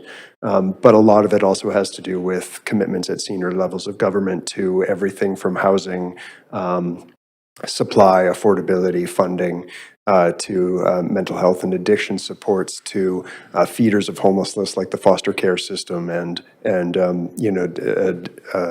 discharge from the criminal justice system and other things. So there's a lot of aspects of sort of social structures that are broken that are contributing to homelessness today that need work. And sort of the continuum of care. And exactly. Yeah, absolutely. And then sort of picking up where Councillor Fry was leading in terms of, this letter and, the sort of the banishment of sort of any kind of neighborhood consultation.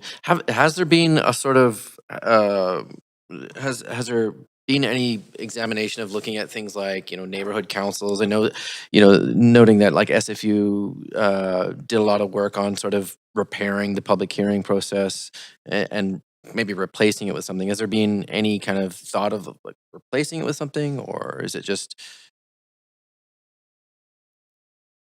The ODP does not contemplate that. It's not within the purview of the ODP. That is certainly a direction council That is a direction council can look at a later date? Or- Absolutely, at a later date, that would be. I see Josh.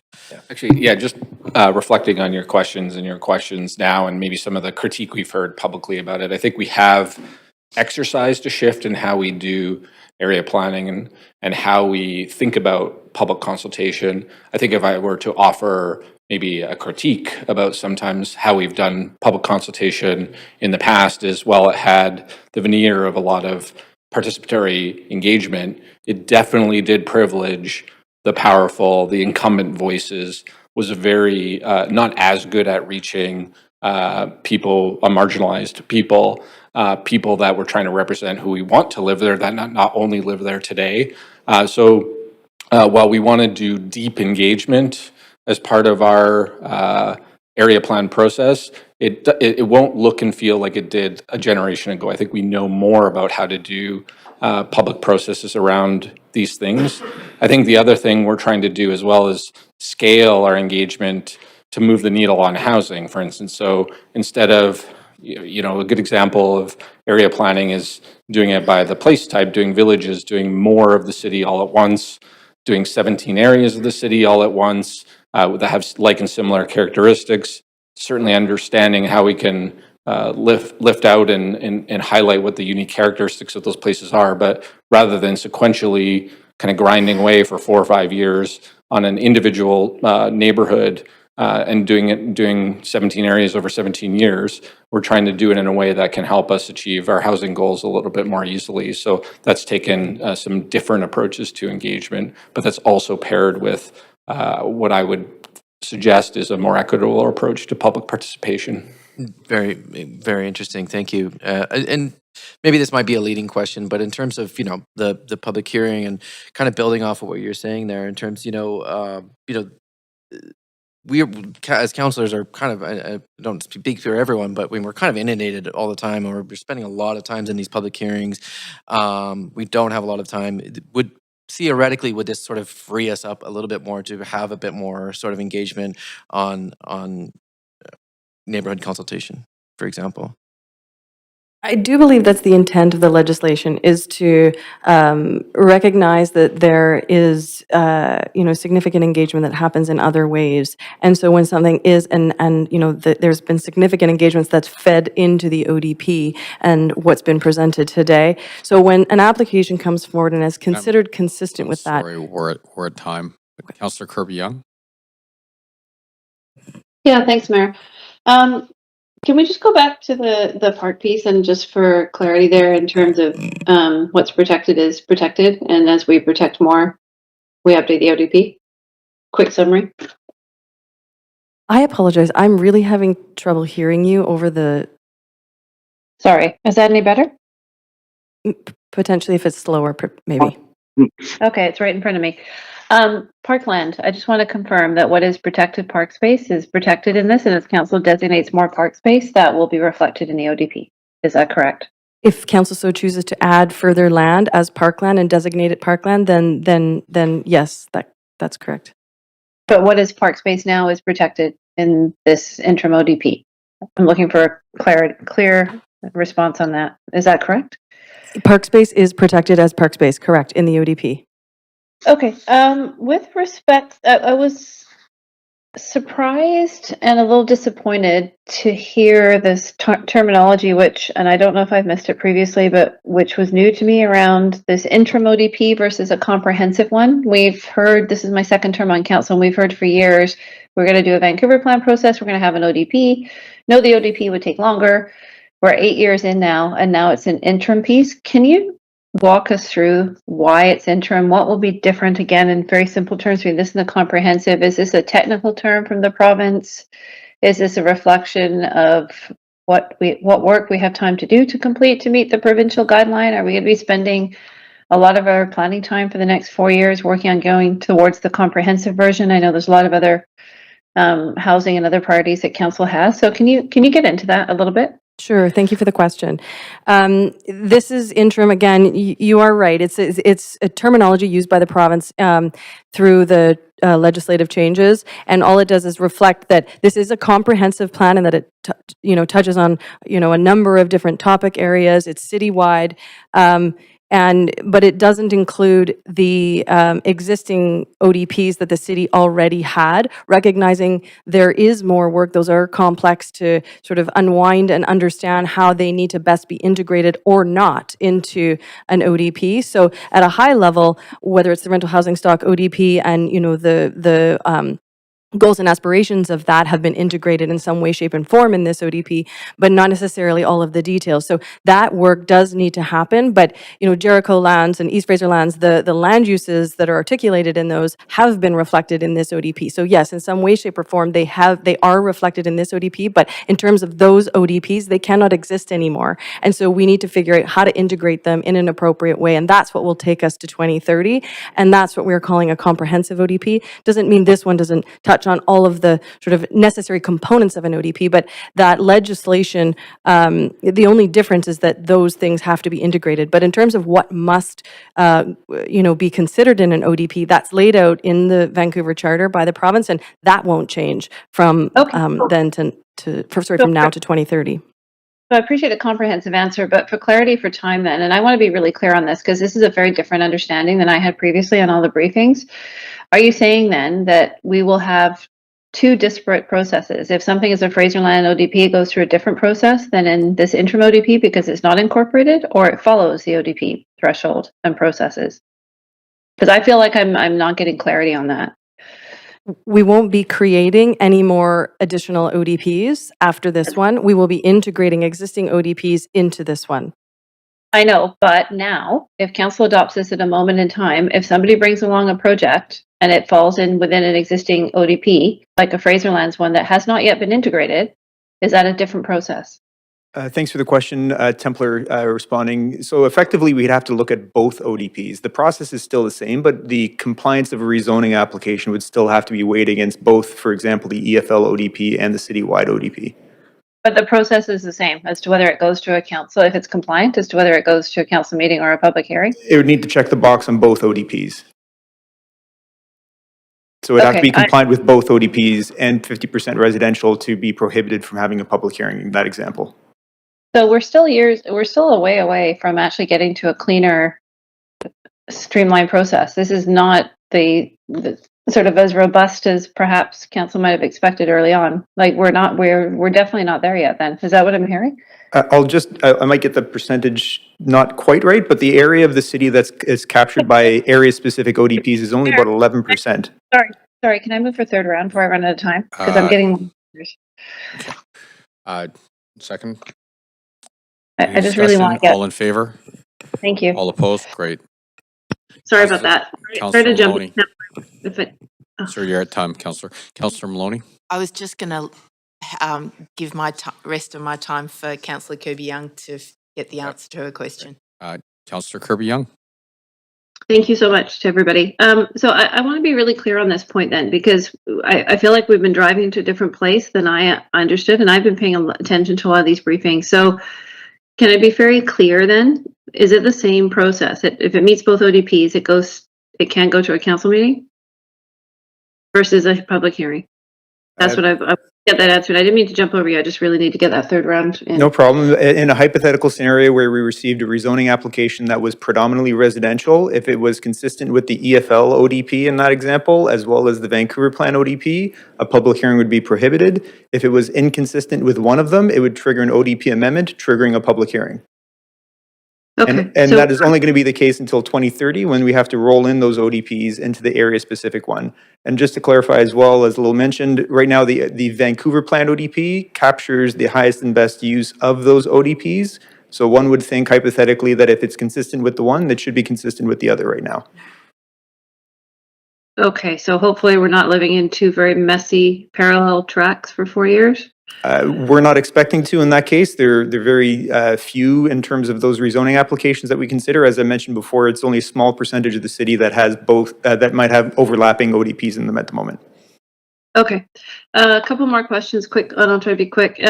the villages, this sort of contemplates the villages, but the villages planning process is still underway. So I just wanted to be very clear. If council approves the ODP at the end of this process, we are not approving the villages plan at this point. Is that correct? That is correct.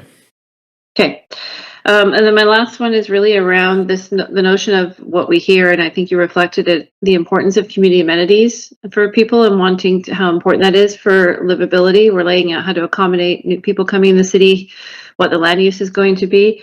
What's the strategies, or is that something that has to happen in parallel through vehicles like the capital plan, et cetera, to provide the community amenities that people want to see when they see change in their neighborhoods? Correct. As is typical in other municipalities, something like the ODP or OCP would be complemented by capital planning efforts that would articulate the investments made in public amenities to align with their ODP. Okay, so like the public, just reflecting on that, because this is something I really want to address that we're hearing, is people say, I don't see a plan for community amenities or strategy for community amenities in this ODP. So how would you answer that question that we are getting asked as councillors So for the public? The delivery of those amenities, as it is being done now, is being reflected in the first, the 10-year capital plan, and then in the 4-year capital plan, and that process will continue forward after the ODP adoption as it is being conducted now. So yes, it is a parallel process, but it is a very robust process that takes into considerations the areas of growth of the city.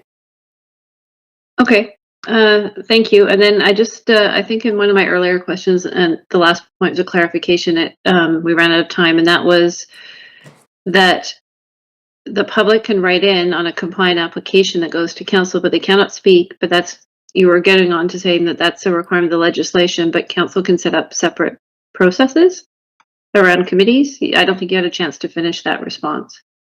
If an application is over 50% residential and it's consistent with the ODP, then council is prohibited from holding a public hearing. For all other applications where they're less than 50% residential but still compliant with the application, then council gets to determine whether or not they'd like to have a public hearing. That's not my question. My question is, when it's determined that a public hearing is prohibited and it goes to council, and I think you were saying that the public can write in and provide comments, but they cannot speak. I was wanting to break down the answer on why can't they speak, and then I think you started to get into there are options available for council around that versus what's the requirement in the legislation versus the options that council has. Thanks for the question as well. So the language around the prohibition of public hearings are intended to hear from the public. So the prohibition of a public hearing is effectively not to permit speakers at it. We are still in a rezoning process, pursuing a normal process of including site signs, public notification through postcards, Shape Your City page, online Q&A, open house, virtual open house, in-person open house where appropriate. And the ability to still send comments to clerks and council leading up to that date. So council. That's also not my question. I'll come back on after speakers and ask it again. That's not the question I asked. My question was around when it goes to a council meeting. Councillor, sorry, we're at time again. Councillor Orr.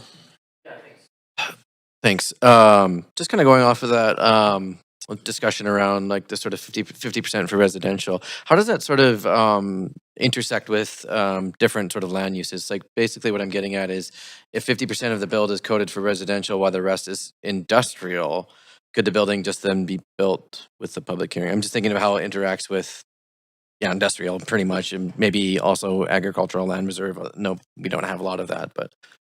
Sure. The proposal, the rezoning would have to include over 50%. So if it was under 50%, then it wouldn't be prohibitive. If there's over 50% of the floor area as residential, then it would be prohibited. Even on an industrial land? Correct. Interesting. I mean, it wouldn't be an industrial, we'd have, residential isn't permitted in our industrial areas per se. So, I mean, we'd have to get into some of the details of that, but hypothetically speaking, if there's over 50% residential, and then it's prohibited. Yeah, I'm seeing some sort of Sorry. I think that the answer is correct. So effectively, if a project was mixed use, for example, and had industrial or office components to it, but was predominantly residential, the public hearing would be prohibited if it was consistent with the official plan. So in the instance of it being pure industrial or industrial office, that would, and consistent with the ODP, then it would trigger council has an option of holding a public hearing or to going direct to council. So it is really a matter of what is the proposal before council and whether or not it triggers one of those requirements in the charter. Okay. I think I understand. And then, so I remember sort of an early briefing that I got when I was kind of being on board, and there's the idea that sort of each CD1 is kind of its own ODP. Is that correct? Or can you, no, not quite. Sorry, Josh is shaking his head. Each CD1 is a comprehensive district, so that's a zone. It's like its own Oh, zone. okay, yeah, okay, sorry. And then so for rolling in all the plans, how many neighborhood plans are there? I know there's 7. Was there 17 or something?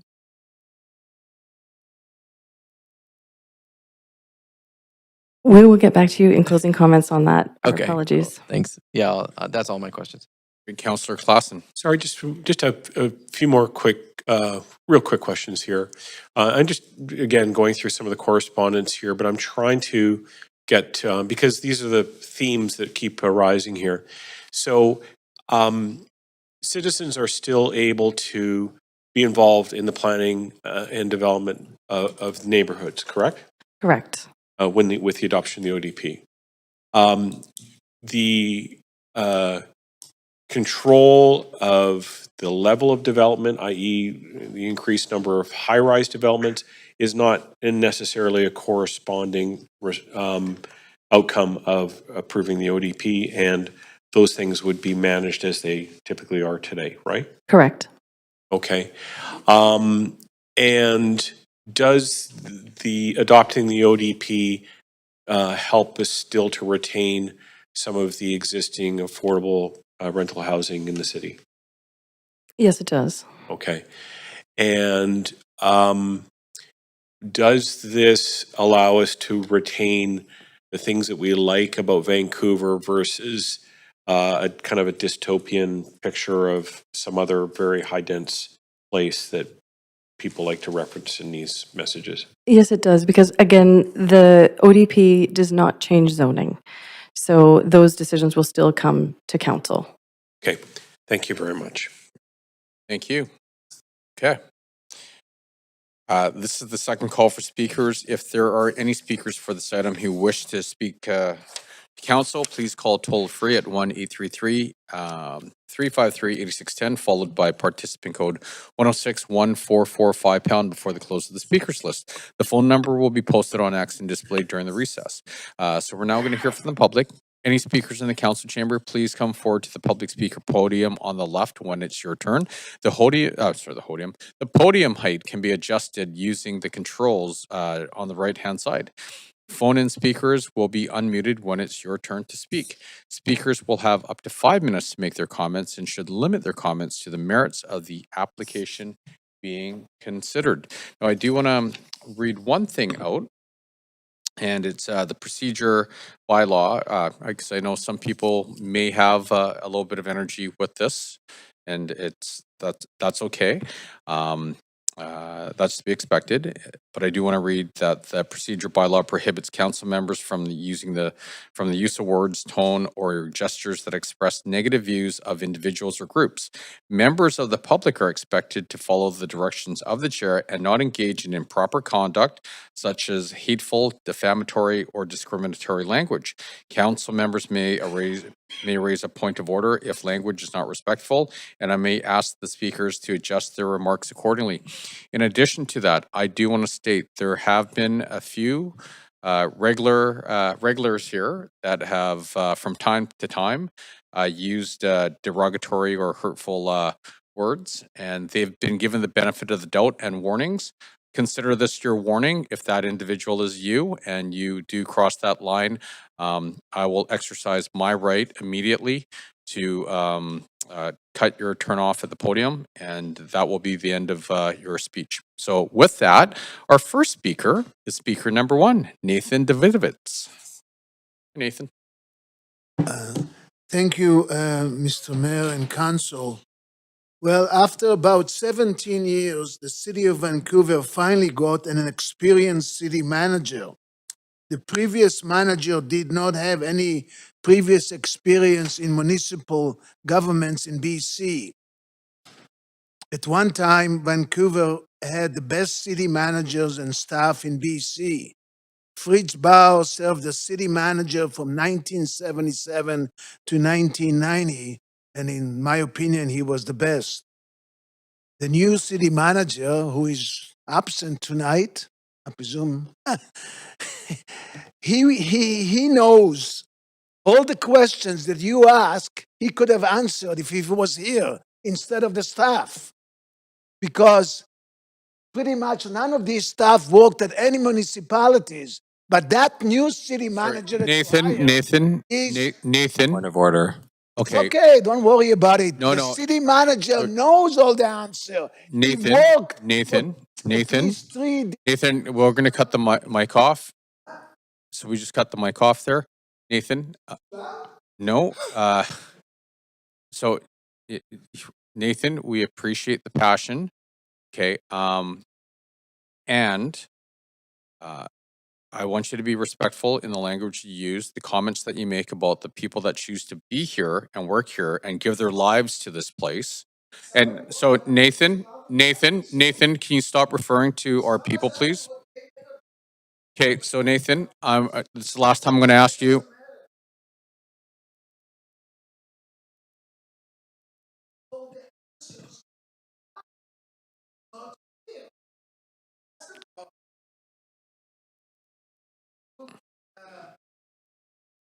Can you start?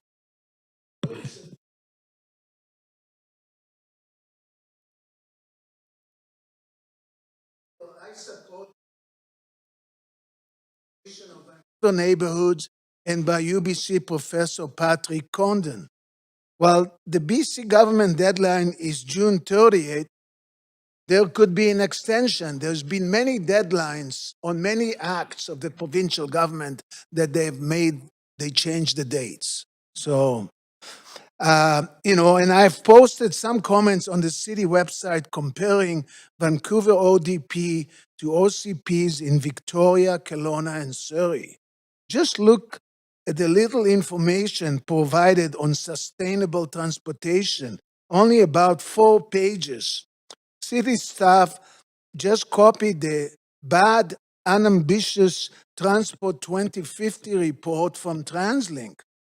TransLink credibility is the same or even worse than BC Transit credibility. On March 1st, 2026, the editor of the Time Colonist in Victoria called these transit planners amateurs. The city, TransLink, BC Transit, and the BC government should use world experts instead of amateurs. Tonight, there is a citizens meeting on transit in Victoria with international expert Todd Littman of the Victoria Transport Policy Institute. Since 2019, transit ridership per capita in Metro Vancouver has gone down from about 100 to 75. If this is not a definite sign of the failure of our transit system, then I don't know what it is. Look how successful the Whistler transit system is because the city council there is supportive of transit. Vancouver City Council has not made transportation a priority. Read the March 2nd, 2026 comments by the mayor of Kelowna. Great, sorry, and Nathan, Look you're at the time. Registered, what? You're at time. I'm not out of. Yes.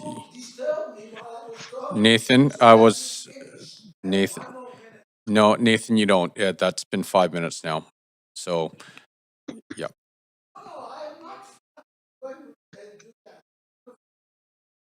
You disturb me. No. You make me slow down. All right. No, my time is not up. I'm going to finish my comments. It's Okay. your problem of not doing it. No, I'm not. No, I have the right to finish my comments.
Call speaker number 1. Speaker number 2 has withdrawn.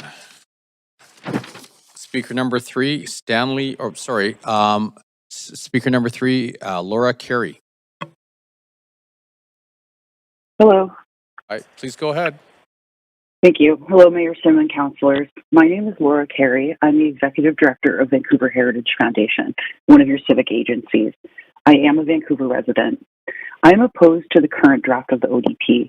I have concerns about the absence of heritage conservation in the draft document. The City of Vancouver has a robust heritage program that is not reflected in the ODP. The content specifies some cultural heritage priorities, which is, of course, a step in the right direction, but completely neglects addressing heritage conservation.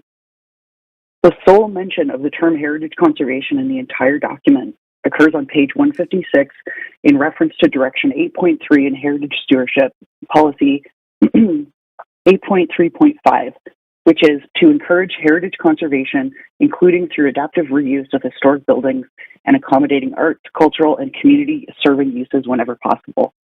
This policy is a surface-level observation, and the ODP does not reflect or incorporate relevant material from the Vancouver Heritage Program. The Heritage Program is only mentioned twice in the ODP, neither time with any specificity.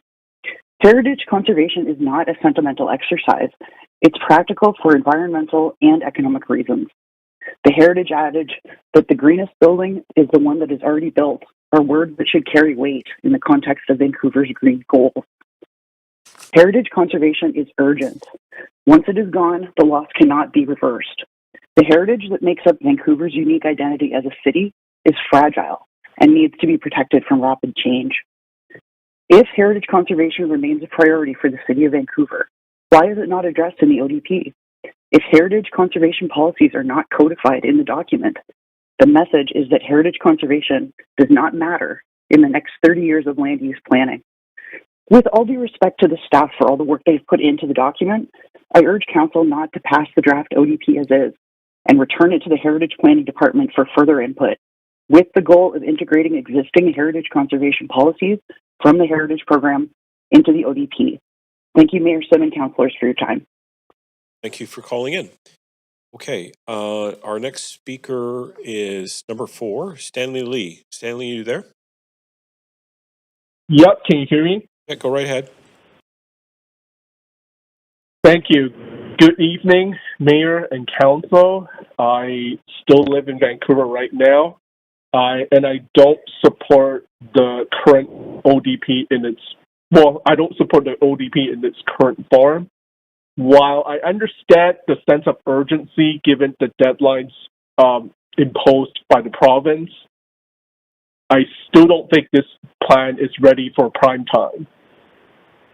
This document goes far beyond what the province requires to the detriment of local democracy. Not that I think you care about it anyway, regardless of your ability to get reelected. First, this is gold plating. The city is implementing BC zoning bills far more literally than required, creating capacity that exceeds our 20-year housing need. By codifying this fuzzy 2022 Vancouver plan into binding generalized land use maps, you're creating a legal mechanism to bypass future public hearings, although this is probably something that those so-called housing advocates would clap for. Once this map is adopted, any development deemed consistent with it will move forward without public input. This plan is also a catalyst for land speculation. We're already seeing aggressive land assemblies by numbered companies in proposed village zones. This inflation doesn't create affordabilities. It triggers the demolition of existing low-cost housing. Furthermore, the city's own report admits to a significant infrastructure renewal funding deficit. So you're planning for massive density without a funded roadmap for the sewage backlog, lack of parks, and lack of schools, not to mention that you guys are selling off school properties. required to support it unless you're assuming that the occupants are all international students and temporary foreign workers who don't need those things. Third, the data used to justify this scale of expansion is compromised. Instead of using government data, you're using data from the real estate firm Rennie. If you're doing this, why don't we just let Rennie be the city council instead of you guys here? Anyway, these projections are substantially higher than regional norms. Our current development pipeline is already sufficient to meet growth targets until 2034, rendering these extreme capacity expansions unnecessary. The lack of transparency is unacceptable. This plan affects 100,000 land parcels, yet there's no direct mail notification to the residents and renters whose lives will be upended. You may as well brand this as expropriation in stealth. This ODP is an unfunded, speculative leap based on private sector data that erodes democratic oversight. I urge you to refer this back to the staff for a meaningful participatory process that puts citizens before speculators. Thanks very much. Okay, our next speaker. Hi, folks. No clapping or cheering, please, during the meeting. Thanks a lot. Appreciate that. Okay, Speaker 5 has withdrawn. Speaker 6 is Russell Wong. Russell, are you there? I'm here. Oh, hi, Russell. Okay, go right ahead. There should be a presentation. Thank you. Hi, my name is Russell Wong. I'm a resident of Vancouver. I don't work in real estate or development. I'm speaking in support of the official development plan. I think the ODP is long overdue. Back in the mid-'80s, the BC government pushed municipalities to adopt official community plans to plan for growth and to ensure that planning decisions wouldn't end up being made on the fly. 40 years later, Vancouver still doesn't have a citywide plan. As I understand it, the ODP is basically the same as the Vancouver plan passed by the previous council in July 2022. I read through the whole thing and a lot of the text is exactly the same. The main benefit of making it an official development plan is that a project consistent with the ODP won't have to go through a public hearing.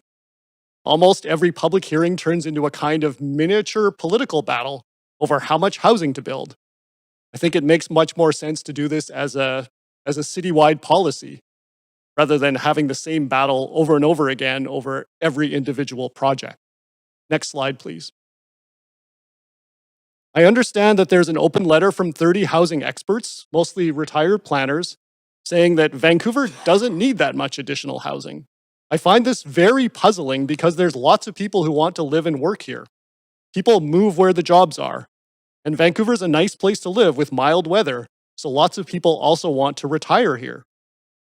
Whenever somebody retires from a job in Vancouver, say they worked as a nurse or they worked as a doctor, somebody else needs to move here to fill that job. Because we have an older population, we also need a lot of people to work in healthcare. So the city needs to grow.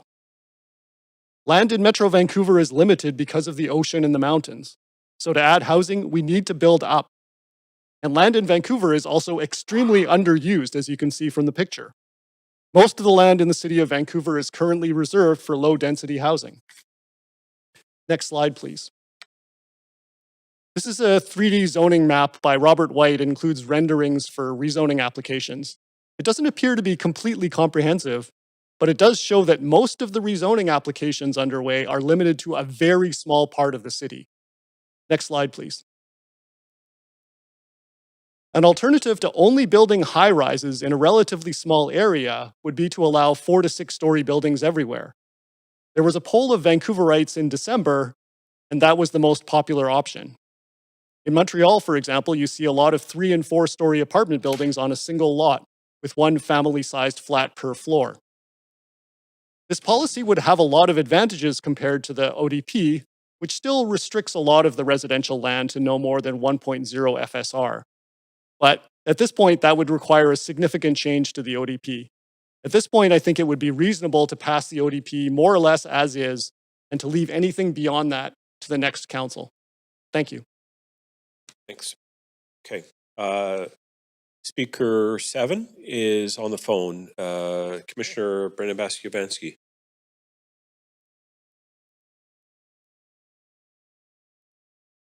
Commissioner, are you on the line? Brendan? Hello? Hello? Yeah, Brendan, you there? Yes. Okay, go ahead. Yes, thank you. My name is Brendan Bastiavansky. I'm a commissioner on the Vancouver Board of Parks and Recreation. So my position on this plan, I have it down as other. So it's not opposition. And I support the direction of the official development plan. Vancouver needs housing. We need more people living near jobs and transit. But I can't support adopting this plan without stronger coordination and commitments for parks and recreation infrastructure. The Park Board has not been involved in the development of the official development plan.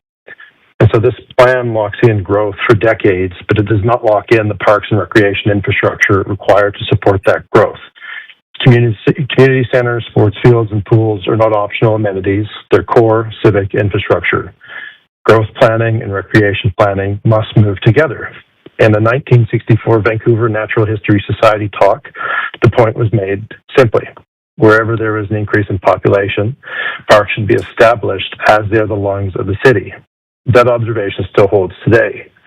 Parks are not simply land use. The public health infrastructure, climate resilience infrastructure, and the shared space where community life happens. Growth creates demand, and citizens need breathing room. Vancouver already has the densest area in downtown in Canada. In the 2021 census, Vancouver had 18,837 people per square kilometer. And we all want the same thing, a growing city that remains livable. And livability is not at the core of this development plan. These concerns are not theoretical. They're reflected in the city's own planning and oversight reports.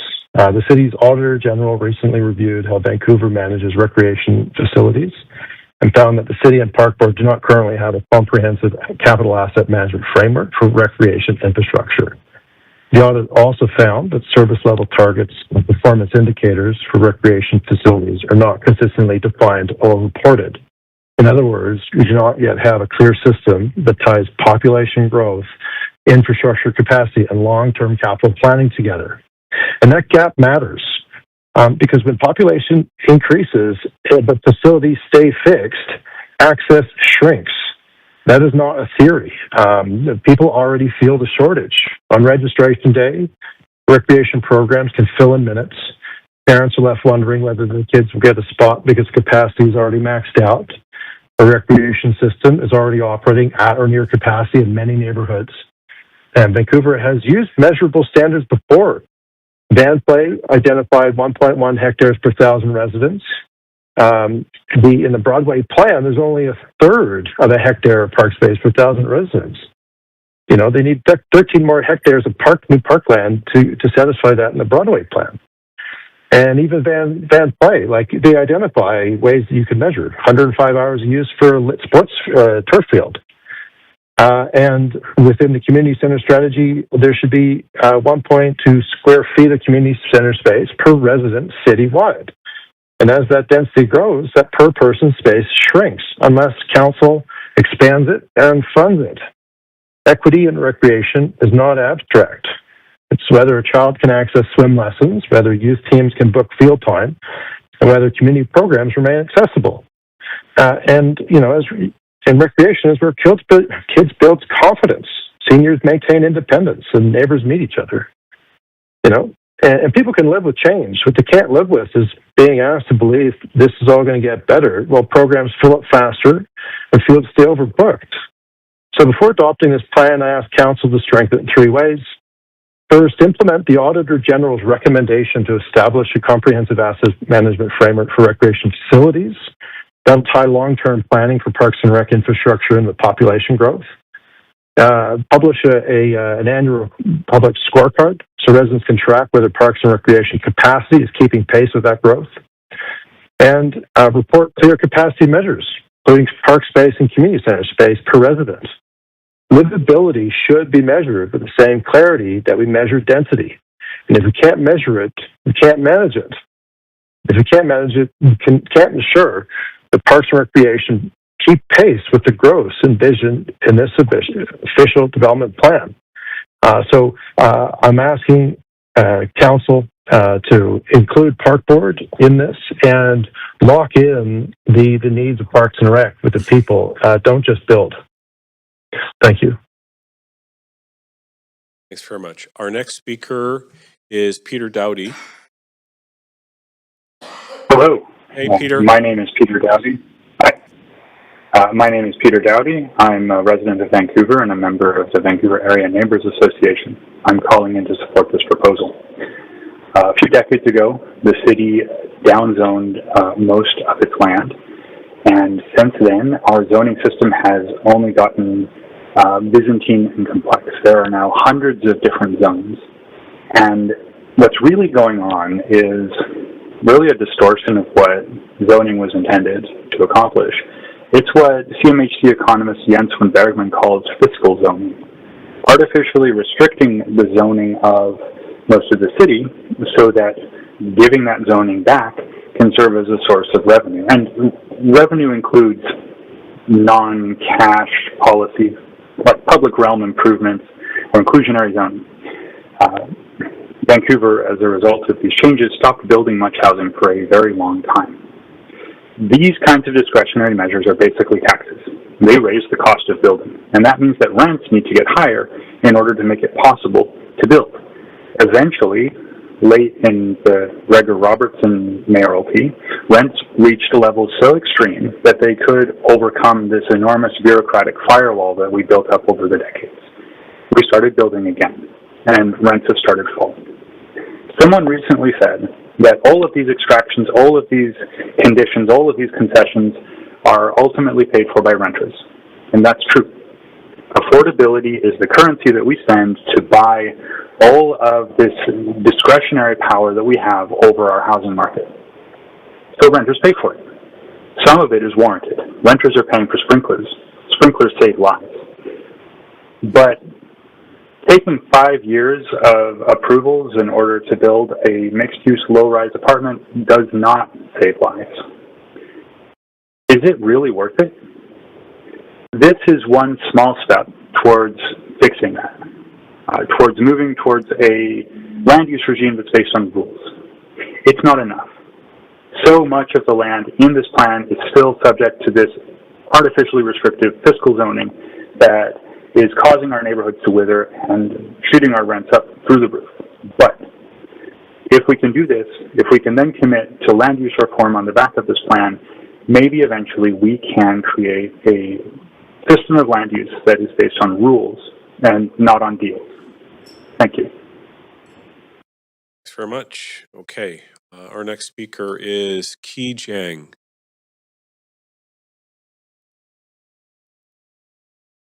Come on in. Yeah. There you go. Go ahead. Hi, my name is Kay, and I am a resident of Vancouver. I generally support the ODP and the allusions to higher density, but I feel there is much more that needs to be done in light of the severity and urgency of the housing crisis. In the next 5 minutes, I want to remind everybody how expensive it is living here, speak a little bit about the consequences of this on affordability, offer a few suggestions. I would like to start a family in here. And let's not even get into renting. Let's say I want to buy. The bare minimum I would need to afford a compact 800 square foot, 2-bedroom, I would say this is a minimum, is mid to low end 800,000. With a 10% down at 4.5 interest, mortgage would roughly be 4,600, including property tax, strata, etc.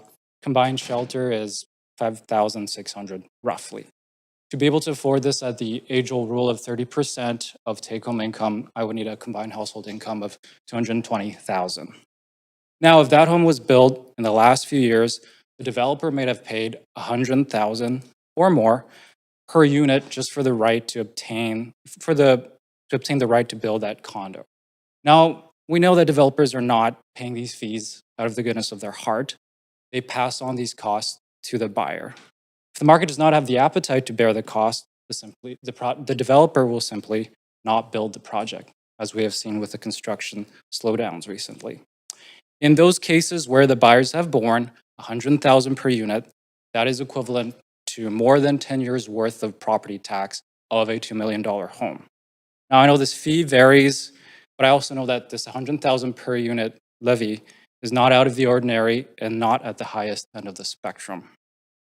So while I was reviewing the ODP, I noticed two of its foundational principles are equity and resilience. So I asked myself, does this seem equitable? Is it fair that a first-time home buyer must be in the roughly 90 to 95th percentile of earners to afford property in the city? Are development fees this high, costs that are directly passed on to the buyers, a fair way of distributing the municipal tax burden? Is this a resilient way of funding city services?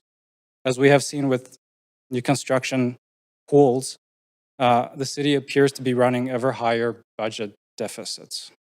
And what are the consequences of the unaffordability? High rates of homelessness, healthcare and other essential workers being pushed out of the region. The spirit and culture of the city feels hollow. Prospects of settling down are bleak, and young people start to feel transient and apathetic. Those who stay in the region are pushed to live further out, to afford homes with sufficient living space, and to commute for longer and to clog up the roads with cars. In truth, I will probably be one of those people. I cannot stay in the city of Vancouver because in the long term, I cannot afford it. I'm here today to speak for those who may come after me. I believe that supply is one of the only meaningful levers the city has to alleviate the housing crisis. And I recognize that the housing supply is still, for the most part, gatekept by fees, zoning, bureaucracy, and a public consultation process that disproportionately overrepresents those who are already housing secure. I think the ODP is a good step forward, but I'd like to see the following changes as part of an expanded scope or as part of future measures. A timeline for city-initiated rezonings, less taxes on first-time homebuyers in the form of development fees, more outright approvals of low and mid-rise apartments within respective zoning schedules, relaxation of restrictive SFR limits and setback for low-rise apartments and other forms of missing middle housing. And finally, I would like to see some more honesty. The city of Vancouver has one of the most expensive and restrictive housing regimes in the world. If it does not want to do what it must do to make housing truly affordable, at least please stop pretending you care about equity. Thank you. Thank you very much. Speaker number 10, Michelle Spencer.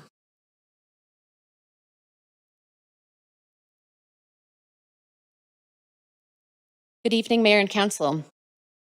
My name is Michelle Spencer. I'm a resident of Vancouver, and I will be speaking in favor of the official development plan. This plan creates one cohesive planning document, providing clarity and simplifying the approach to development. Once this plan is accepted, many forms of housing will no longer need to go through a costly and time-consuming public hearing. Treating every apartment building as though it is unique and has contributed to the housing crisis we face today. We've built a system that requires many buildings to be treated as exceptions to the rule. I would have liked to see a document like this provide the zoning for these areas, but this still represents an improvement over our current system. I like that this plan allows for greater housing density near neighborhood centers. There are some areas within Vancouver that have had very little growth or even declining populations. This has led to struggling businesses and underfilled schools. If our city as a whole had declined in population, you, as mayor and council, would be doing everything in your power to encourage economic growth.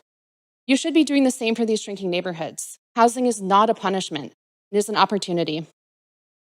There are many ways, unfortunately, where this plan falls short. Equity is considered a key goal of the plan, yet the plan explicitly protects areas with the lowest needs from additional residents, while encouraging more growth in areas identified as requiring a high degree of resources. Maps 3 and 4 tell this story quite clearly, with map 3 illustrating that downtown, East and South Vancouver are areas with lower access to resources and higher risks associated with heat and poor housing, or poor air quality. Yet map 4 shows that these areas will permit larger forms of housing and should expect more residents, while much of the west side will continue to be multiplex only. What will these residents in these multiplex areas do if they wish to downsize and remain in their familiar neighborhood? How will families stay near each other when young adults move out and there are no rentals nearby? This type of exclusive land use does not serve us in a modern urban area. Additionally, we continue to see restrictions on multi-use buildings, meaning that many neighborhoods will not have convenient access to shops and services. This is disappointing as we are locking in another generation of vehicle reliance for basic needs. This reduces independence for people without vehicles, including children and other folks who cannot drive. It makes everyday activities much less accessible. Having sat through my fair share of public hearings, we hear repeatedly that Vancouver should be adopting approaches to housing like we see in Europe. We go on holiday to places like Amsterdam or Italy and experience what higher density housing can look like. But what seems to be missing in this plan is that large areas of those cities have apartments. These aren't concentrated only in downtowns or along arterials. They are everywhere. There are little shops on every corner. You'll see ground floor commercial with 5 to 7 stories of housing on top. This is hardly unique to big European cities either. My cousin lives in the UK and she lives in a small town, but even she is in a row house, not a single family home, despite being next to a farmer's field.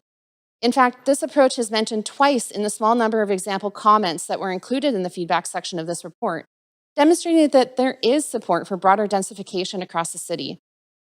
While this plan makes it clear that we need to be more permissive of different forms of housing and encourage job growth, it also reveals the inherent biases in our city, those designed to protect the wealthiest among us. I wish to live in a vibrant city that welcomes everyone to contribute in their own way.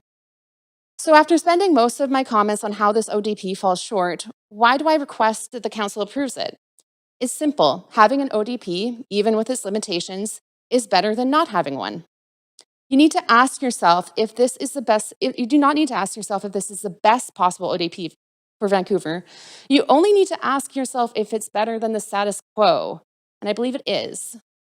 The feedback process for the Vancouver plan, which the ODP is based on, began in 2019, and the plan was approved in 2022.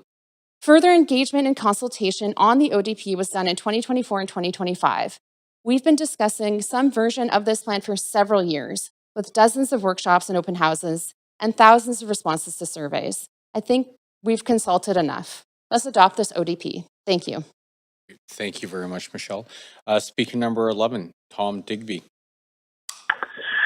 Thank you, Mayor and Council, for the opportunity to speak tonight. My name is Tom Digby, and Chair of the elected Park Board, and we've actually paused the Park Board meeting tonight so that Commissioner Vasilevsky and myself can speak with you on this important motion on which my official position is other. You are considering adoption of Vancouver's first citywide official development plan, and this document will guide how our city grows for decades to come. I'm pleased that the ODP recognizes that as Vancouver welcomes more residents and more density, that public infrastructure for parks, open spaces, and recreation facilities it's recognized as essential for growth. When people move into a neighborhood, they look for the nearest park, the playground, the community center, the swimming pool, or the arena. And these are the places where children learn to swim, where seniors stay active, and where neighbors meet. As you know, housing builds density, but parks and recreation build community. So the ODP recognizes the importance of parks and open space in creating a livable city. But recognition in policy must be matched by investment in infrastructure. Many of Vancouver's recreation facilities were built decades ago for a much smaller city. And as our population grows, the demand for parks, pools, arenas, and community centers will grow with it. If you pass this plan tonight, you have a big opportunity to start putting this vision into action with the 2027 to 30 capital plan, which will soon be before you. As you know, the 4-year capital plan will be finalized by Council in early July and voted on by residents of the city in October this year. The capital plan is the place where you can commit to renewing aging facilities, expanding recreation opportunities, and acquiring parkland wherever possible. With my Park Board Commissioner colleagues, I've had the chance to meet with some councillors and have been planning meeting with others to advocate for a fair and reasonable investment in parks and open spaces and recreation.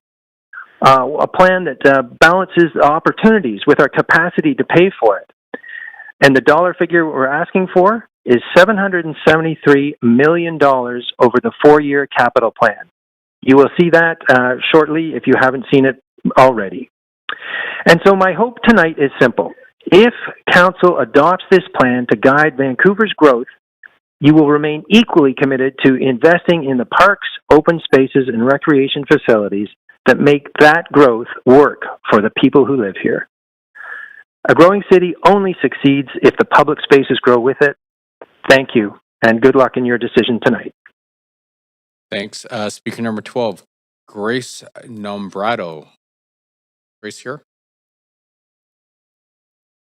Chair, Speaker 12 is not present. Okay. Speaker 13, Simone Ardima.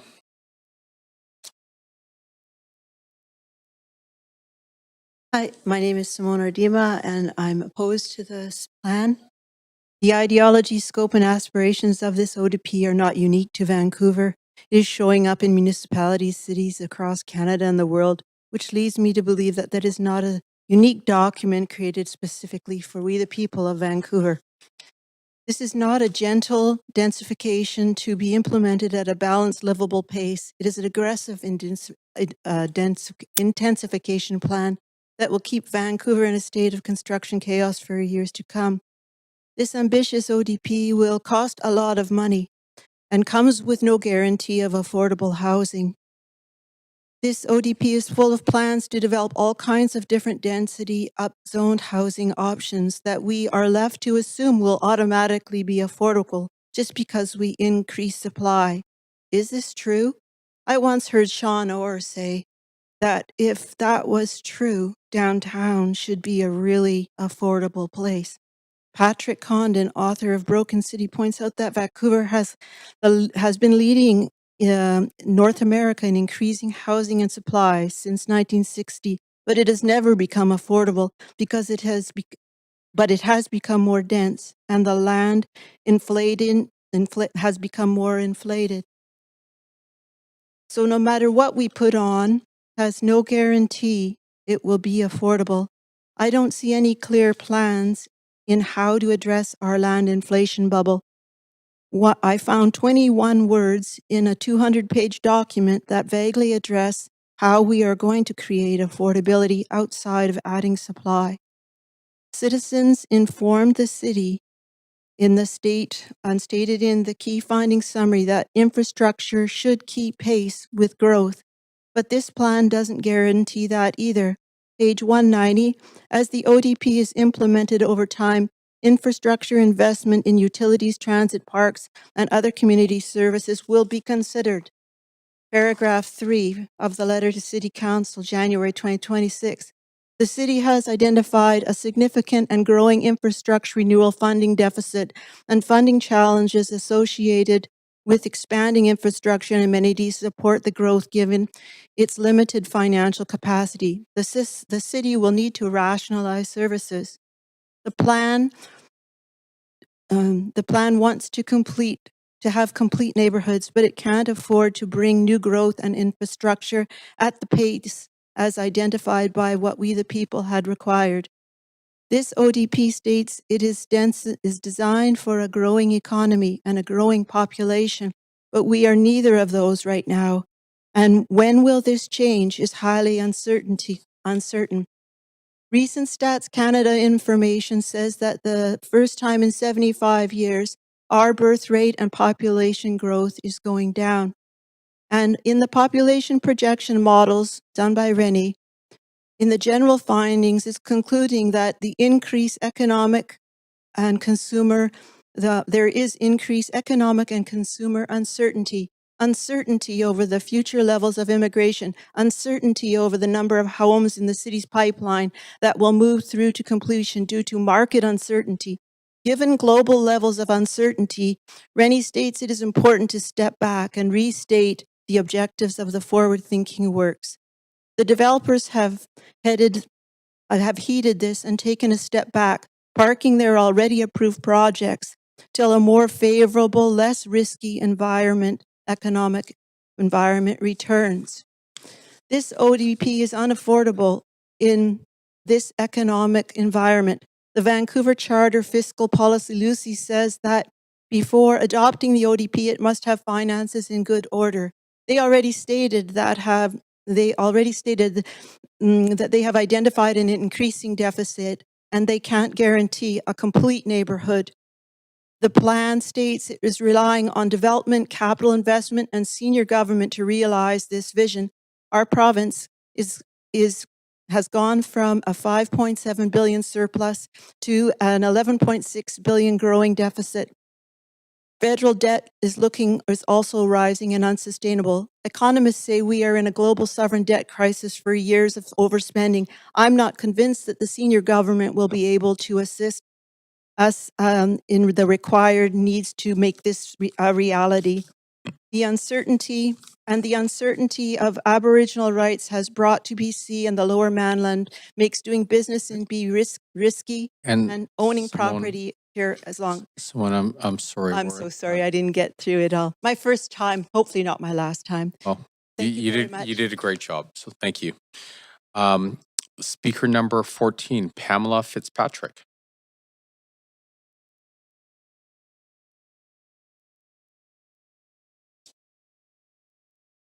My name is Pamela Fitzpatrick. I live in Vancouver, and I oppose the ODP motion and want to focus on two particular objections.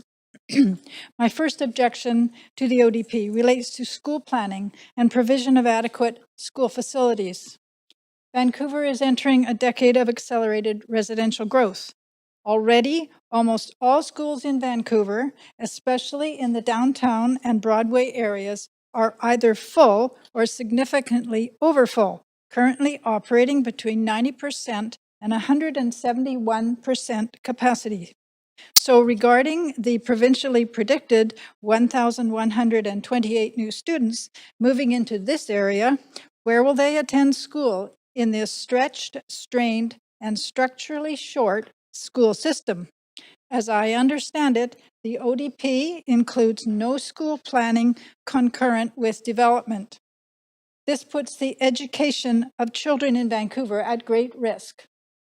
Without a specific and definite provision in the ODP to improve and impose standards for future school planning, I also see blunders on a grand scale, such as that at the totally brand new Henry Hudson Elementary School, where, with students in attendance and before the paint had even dried, workers were blasting through the new exterior walls for a significant expansion of the school.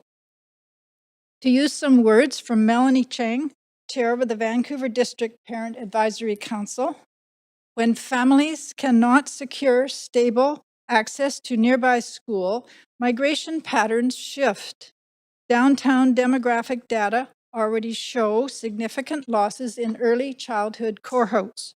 The ODP, as it stands, promotes growth without coordinated school planning and therefore risks deepening this trend. Once density is approved in built-out neighborhoods, land acquisition becomes exponentially more difficult and expensive. My second objection to the ODP relates to the loss of ironclad protection for school lands. The ODP provides for, quote, flexibility in school land disposition, end quote, which means throwing the doors wide open for land sales, doors that were already opened to developers at Fleming, Bruce, and Carleton elementary schools, with decisions made in private meetings. The ODP has responded to the wishes of VSB, yet ignored the broader public feedback against such usage. Yes, the VSB may have a genuine need for additional funds, but selling off or long-term leasing school lands for any other purpose than education is a shocking and unacceptable solution. School lands lost equals education's loss. I urge you to vote against this adoption of this motion and to update the ODP. 1, to require using transparent, coordinated, and evidence-based school planning across Vancouver. 2, to require the classroom space and densification grow together. And 3, to lock in school lands for long-term public use. These issues are only 2 of those from a myriad of emails which have flooded my inbox recently in the past weeks, all opposing different aspects of the ODP. In addition, 30 current and expert professionals have sent you a strong, open letter outlining systemic flaws in the ODP. I urge you to listen to all the complaints, vote against the motion, and widely revise the ODP to serve livability instead of destroying it. Thank you. Thank you very much. Okay, speaker number 15, Haken Coyote. Hello, can you hear me? We can hear you great. Please go ahead. Great, thank you. Good evening, Mayor and Councillors. My name is Hawken Coyote, and I'm a resident of Vancouver. I'm calling in support of the Vancouver Official Development Plan. This plan is critical to the future of our city, but it's also the bare minimum. Every other city in BC already has an equivalent community plan, and for too long, Vancouver has failed to articulate an integrated vision for its future. And that's why this is so important, because other cities are actively planning to eclipse us. As a proud Vancouverite, I'm worried about the future of our city. In the last 6 months, I have read multiple news articles about how Surrey is planning and will likely overtake Vancouver to become the largest city in the metro region. I don't know about you, but when my friends want to move to Vancouver, they want to move to Vancouver. And I think they should be able to.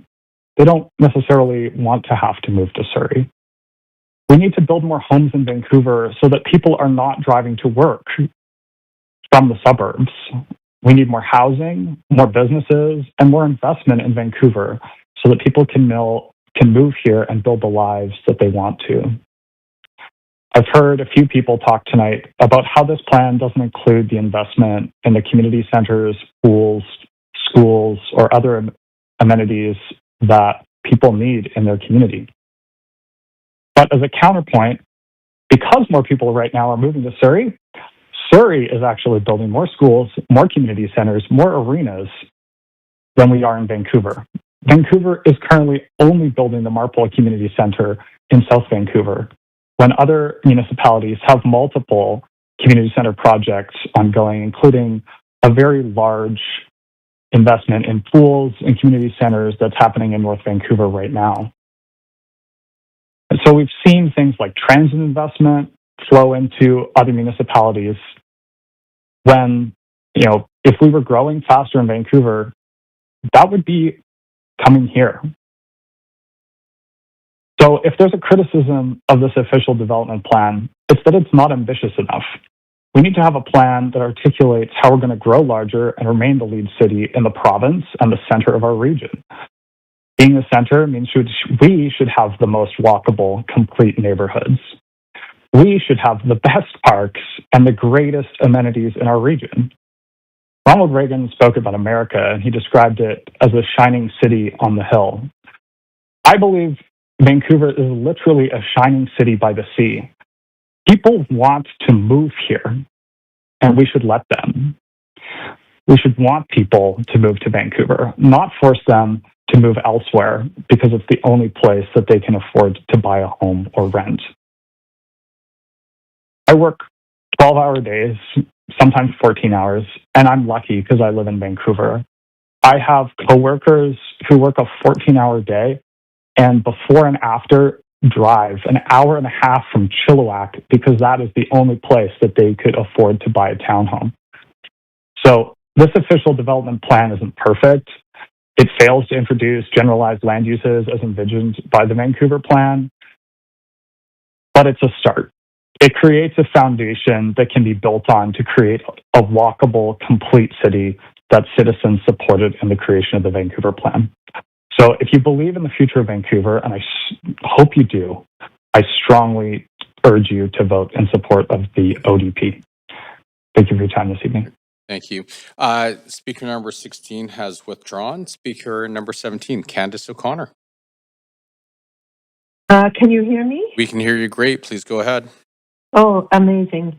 I'm not going to give the speech that I was going to speak on because everybody said everything that I was going to say. But what I do hear is that it isn't the document it could be. We need to postpone the vote on this. We need to listen to the voices of the 30 urban planners who see a great many faults with it or more important things that are missing. And as other speakers have mentioned, there are big holes that need to be filled. And I think that there is time. We need to think also in a way that's more simple, more affordable. We need to repair what can be repaired, upgrade and maintain what we have, and use common sense, respect, and kindness as our guiding principles. We have to get people off the streets. They're Canadians who cannot endure this any longer, and I can't endure watching them. So I don't want to see our city become a playground for the wealthy. It needs to be a people city, and to be great with an excellent plan.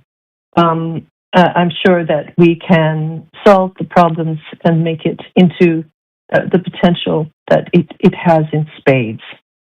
And that's all I need to say. Thank you. Thank you very much. Speaker number 19, Francoise Ronet. Oh, sorry, did I say? Yeah, hi, can you hear me? We can hear you great. Please go ahead.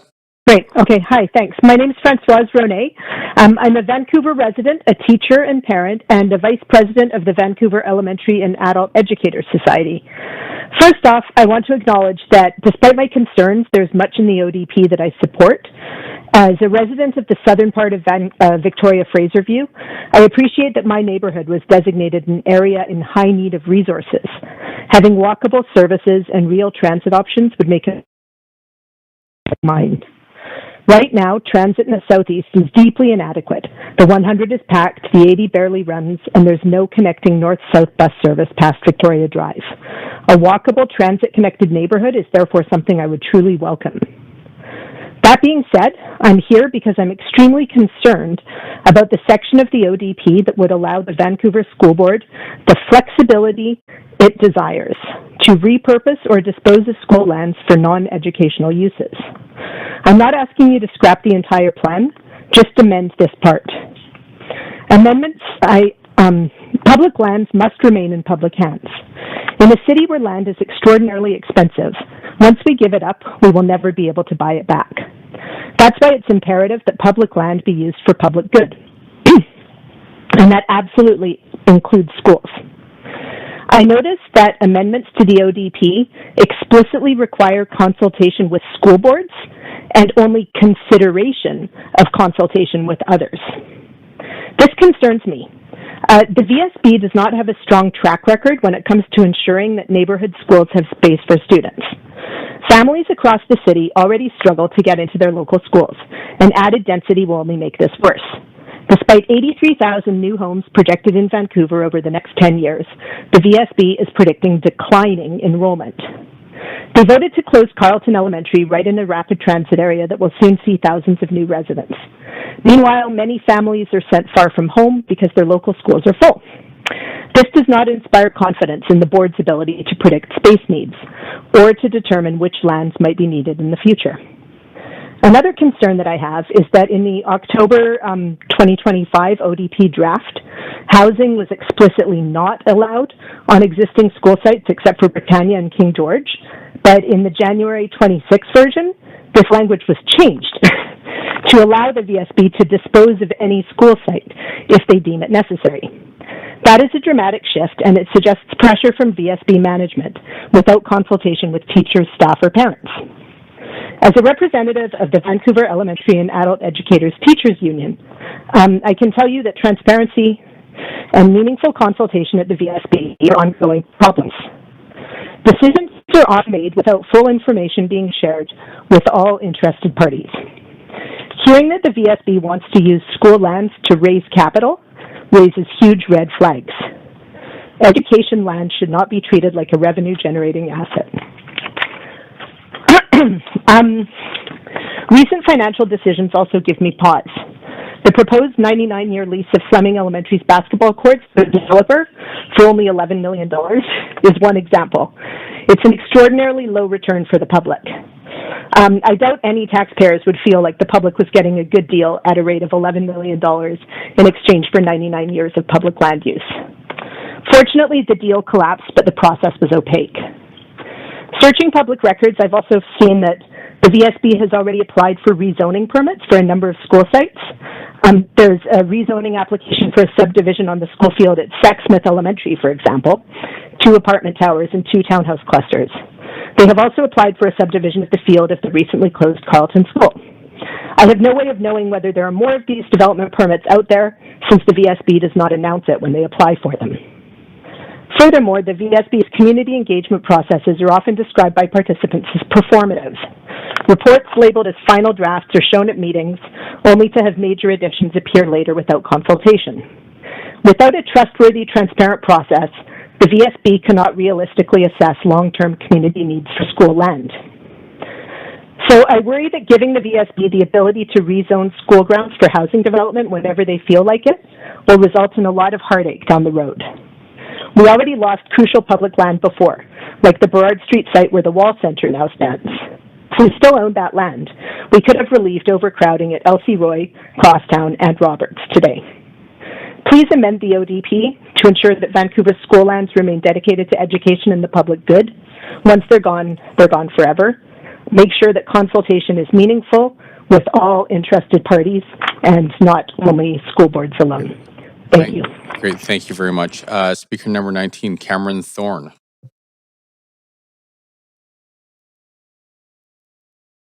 Good evening, Mayor and Council. I'm Cameron Thorne with Strand.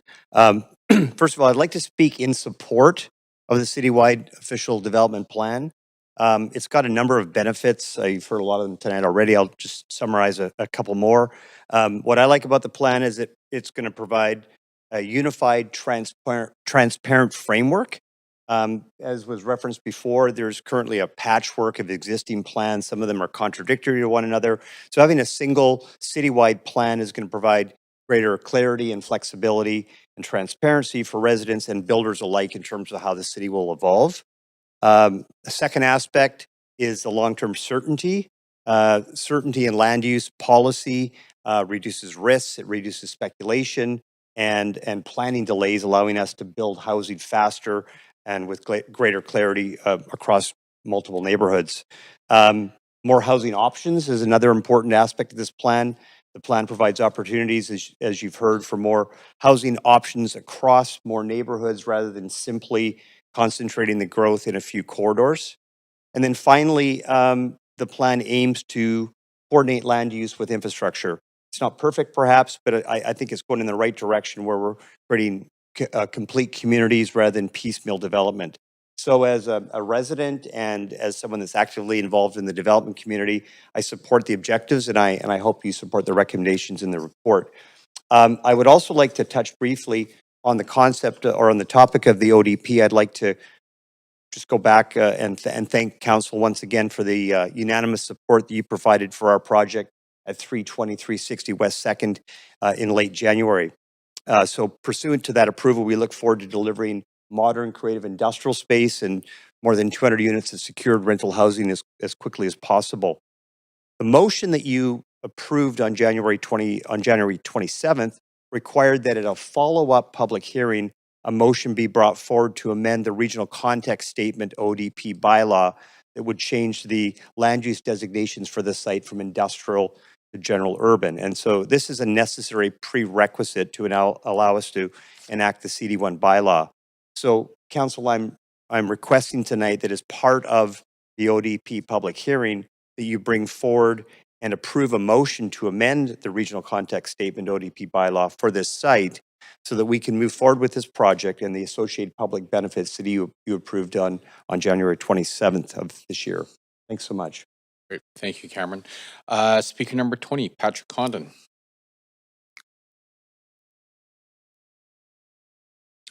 Speaker 20 is not on the line. Speaker number 21, Kirsten Severson.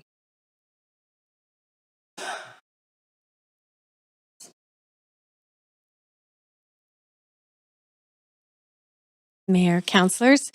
I'm going to go off script here because I, first of all, never received the notice. And I think it's a tragedy that many of us in the public realm haven't received the notice of this public meeting with such monumental change in our city. That's the first thing. And it seems evident in this room from all the councillors that are asking questions and all the questions that came forward from everybody. It's just not very clear. I think it needs to be better communicated in terms of what's going on, as well as, you know, go back and amend this, that fast tracking development is what I heard, and that fast track developments means fast track removal from people from their homes who are renting. So a lot of this is problematic. There's someone down in my neighborhood who's on 3rd Avenue, and they were evicted with one of the developments, given 3 months to find a place to live, 3 months to vacate after 30 years. I think that's a huge problem. I mean, where is our humanity? We need to be securing some of this affordable housing before we're just going forward to market housing, straight up market housing, ensuring better rental protections, and also, you know, what everybody else said in terms of the infrastructure, the community amenities. I'm not seeing any of that here, as well as protection for our trees. They're the lungs of our city. I think we can do better. I think it should go back to for amendment. Thank you. Thank you. Thank you very much for coming in. Our next speaker is number 22, Ross Neal. Can you hear me all right? We can hear you great. Please go ahead. All right. So I have heard a lot of comments today, both in favor and asking for reconsideration. And my name's Ross Neal, a Vancouver resident. I do oppose the report recommendations in current draft ODP as it is, I think, based on flawed Vancouver plan. It's not really reached the expected standard of meaningful public engagement and consultation. I do agree with other speakers. We're saying this process is rushed, and moreover, it's missing the opportunity to build more cohesion and consensus about where we want to go as a city. My remarks over the phone tonight don't give an opportunity to show a presentation. However, many people that I've spoken with and residents have sent in photographs and articles to council for consideration, and staff reviewing photos of some of the rapid development. It's a bit shocking. I haven't received any review or response to comments, but photo after photo of recent developments from East Van to the West Side that appear designed not to address affordability or the missing middle, but rather designed to have a maximum negative effect on neighboring properties. It just seems like far too fast, and I'll talk specifically about the relaxation of setbacks with new infills that often jut out 10 meters in front of an existing home. Long-standing setbacks that city planners have vigorously maintained over 25 years appear to be thrown out, and if the ODP enshrines the pre-approved underlying source document of the Vancouver plan, I think some of the cherished values of our city are being thrown out. It's the diversity of our neighborhoods that I cherish, having been a resident for over 25 years. I think trees, streetscapes, and a sense of heritage is being lost. As a personal example, my dear friend and neighbor down the street occupied a perfectly adequate single-family home where multiple generations had lovingly maintained their property, growing food in a private garden space, saying hello to neighbors, and they were literally forced out when the city approved development in their that place was torn down within 6 months. The current example, one of the photos I sent in, is a massive house towering over 2 stories above the small dwellings on either side. Massive multi-unit house in a backyard, also now towers over the yards below, preventing direct sunlight. It's just this type of development is happening apparently haphazardly throughout the city, and if the Vancouver plan is further entrenching this type of development, I can't support it. I don't think the prices of these multi-unit homes are allowing livability or affordability, and I think the general land use designations are problematic. Developments like the one I'm describing should not be blanket approved just because it fits a GLU designation. So streamlining and unifying land use policy should not have the effect it is having, which is to fundamentally transform neighborhoods one property at a time with high magnitude and irreversible effects on residents. So speeding up the delivery of housing is a laudable goal, but not of any kind, not anywhere. It's the how and not the what. Proper planning that incorporates specific views should be the goal. So just regarding engagement, city staff may have held a few listen and learn sessions, but considering the long-term and irreversible implications of the ODP, it doesn't appear to have listened, it has not learned. And it is wrong to remove the ability of individual tax-paying residents to have some form of public hearing or review to reconsider a specific proposal that directly impacts them. This is, in my view, a removal of representation and an impact to the democratic process.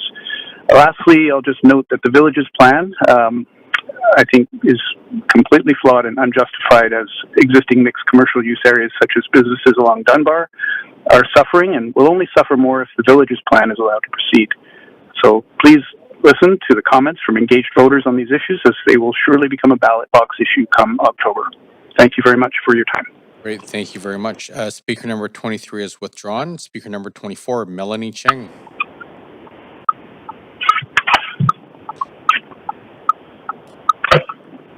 Melanie, are you there? Oh.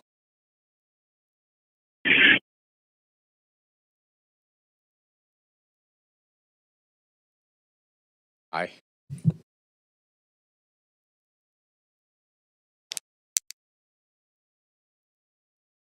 Hello, I'm Melanie Cheng. I'm a Vancouver resident, and I oppose the ODP as written. I'm the chair of the Vancouver District Parent Advisory Council. I'm currently on leave. I was the active chair when the draft ODP was made and presented in October, and when the revisions were done in January and February. I received no notice that the ODP was revised relating to schools. Parents have had no opportunities to look at the revisions that were proposed by VSB staff. It wasn't sent to stakeholders. It wasn't sent to the board. The revisions made to school land use on the draft ODP that you currently have were not seen, and we didn't have an opportunity to have public input. So today I'm going to share some of my public input with you.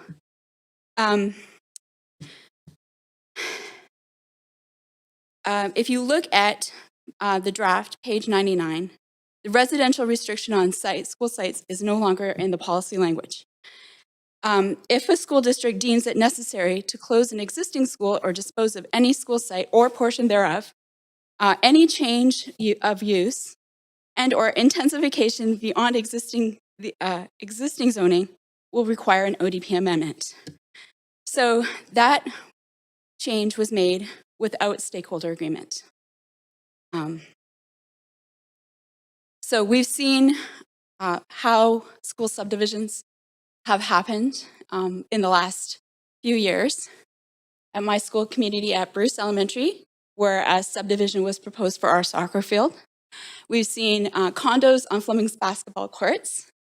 We've seen a subdivision filed, an undisclosed subdivision filed at Carleton Elementary as well as Sexsmith Elementary. And in each of those cases, developments were proposed, subdivisions were filed without public consultation by the VSB.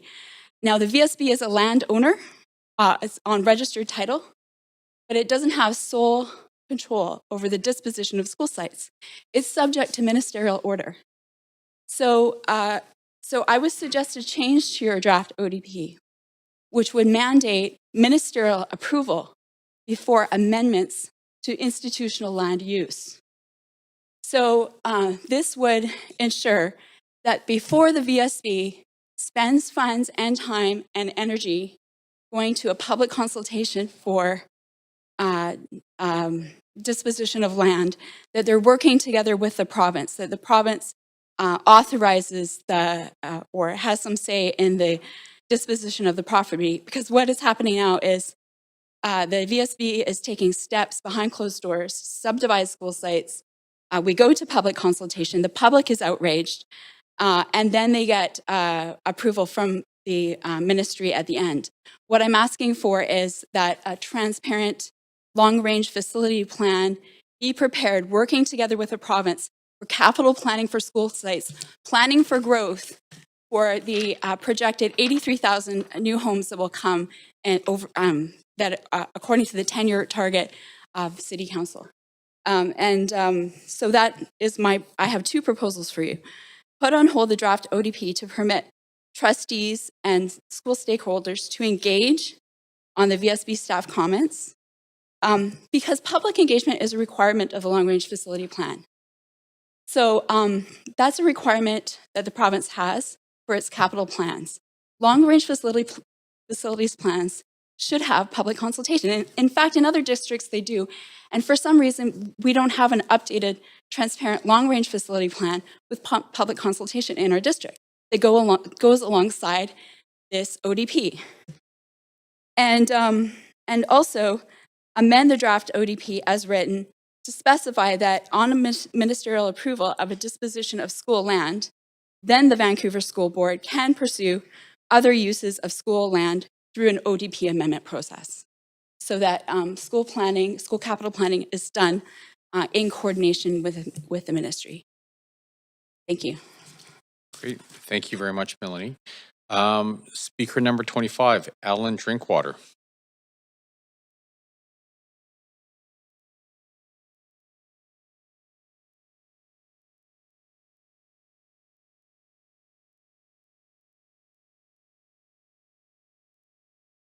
Speaker 25 is not on the line. Okay. Speaker number 26, Susan Fisher. Speaker 26 is not on the line. Speaker number 27, Mike Mangan.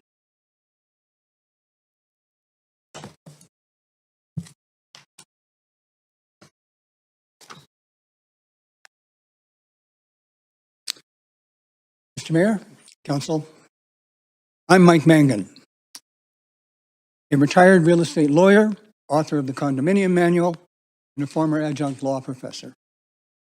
I live in Mount Pleasant. I oppose this proposed Vancouver ODP. I'll call it the ODP.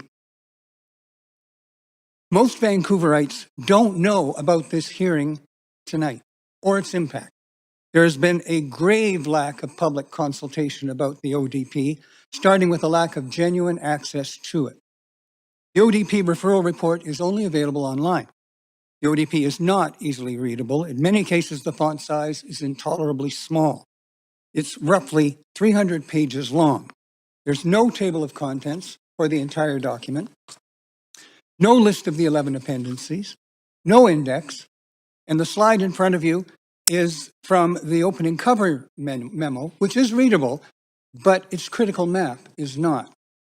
Appendix A is the ODP. It's 249 pages.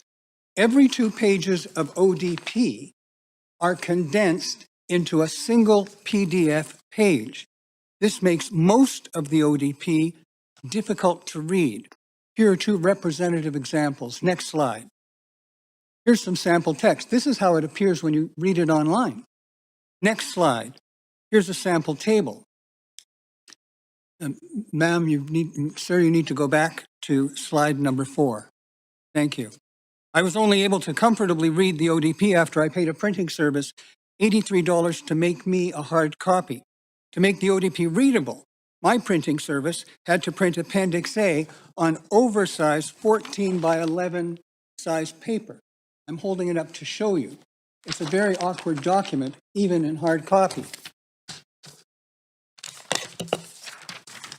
There's been a lack of public consultation. Appendix F summarizes the city's efforts to consult Vancouverites about the ODP.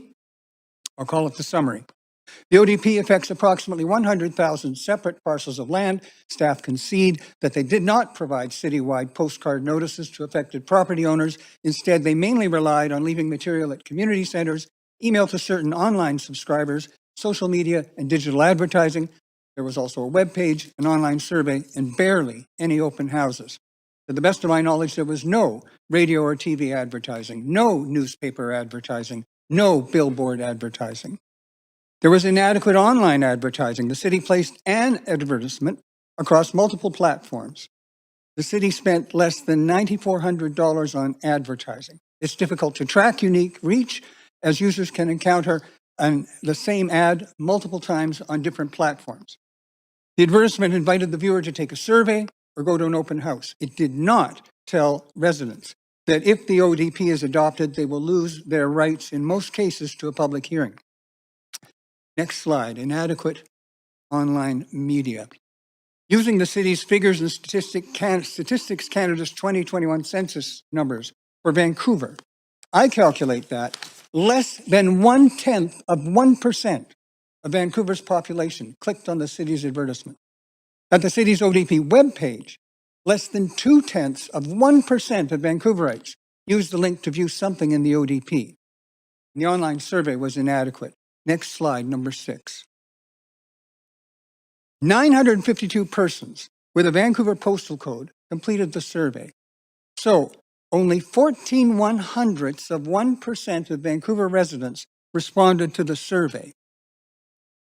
And there were 6 open houses, including 1 virtual, and 6 pop-up events in October 2025. As far as I can tell, these were the only times staff actually met and spoke in person with residents. So in each of 11 neighborhoods, there was only 1 event in a city with many neighborhoods and nearly 700,000 people. Just 1 event per selected neighborhood. Now, if attendance had been sufficient, had been robust at those events, I'm sure the staff would have told you so. By all reports, turnout was dismal. In some cases, as few as 5 persons attending. This doesn't reflect disinterest. It means the city failed to broadly tell the public about these events and their great significance. Compare the much greater consultation for the Vancouver plan in 2019-2022. Last slide, please. Last slide. And I'm sorry, Mike, we're out of time. Thank you, Mr. Mayor. Sorry about that. And thank you very much for coming in and putting that all together. So we're gonna circle back to speaker number 20, Patrick Condon. He was on the line, just on a different line. So Patrick, are you there?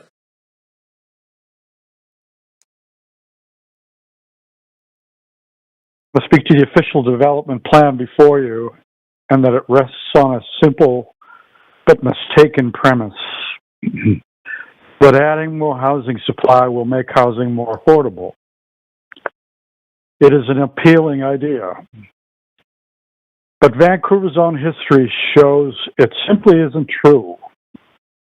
For more than 50 years, the city has been the most aggressive builder of new housing in North America.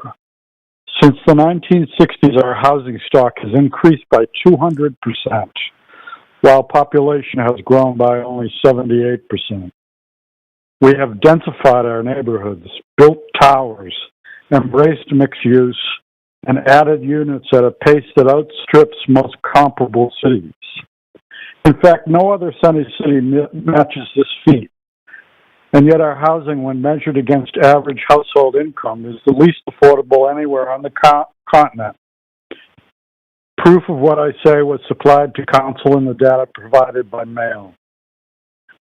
Working families, the very people who make the city function, are being pushed out.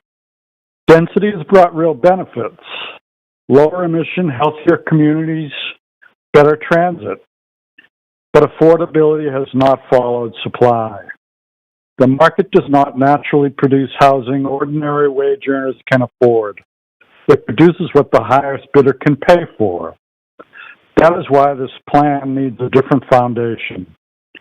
If we want a city that still houses its teachers, nurses, trade people, and young families, then I suggest at least half of all new housing must be permanently affordable, costing no more than 30% of average income. Members of council, we have tested the supply theory for decades. Vancouver's own experience tells us it's time to try something that actually works.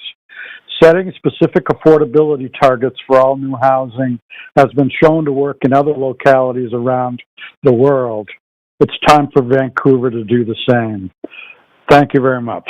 Great, thank you very much. I think we're back to speaker number 28, who's withdrawn, and then speaker number 29, Hugh Stimson.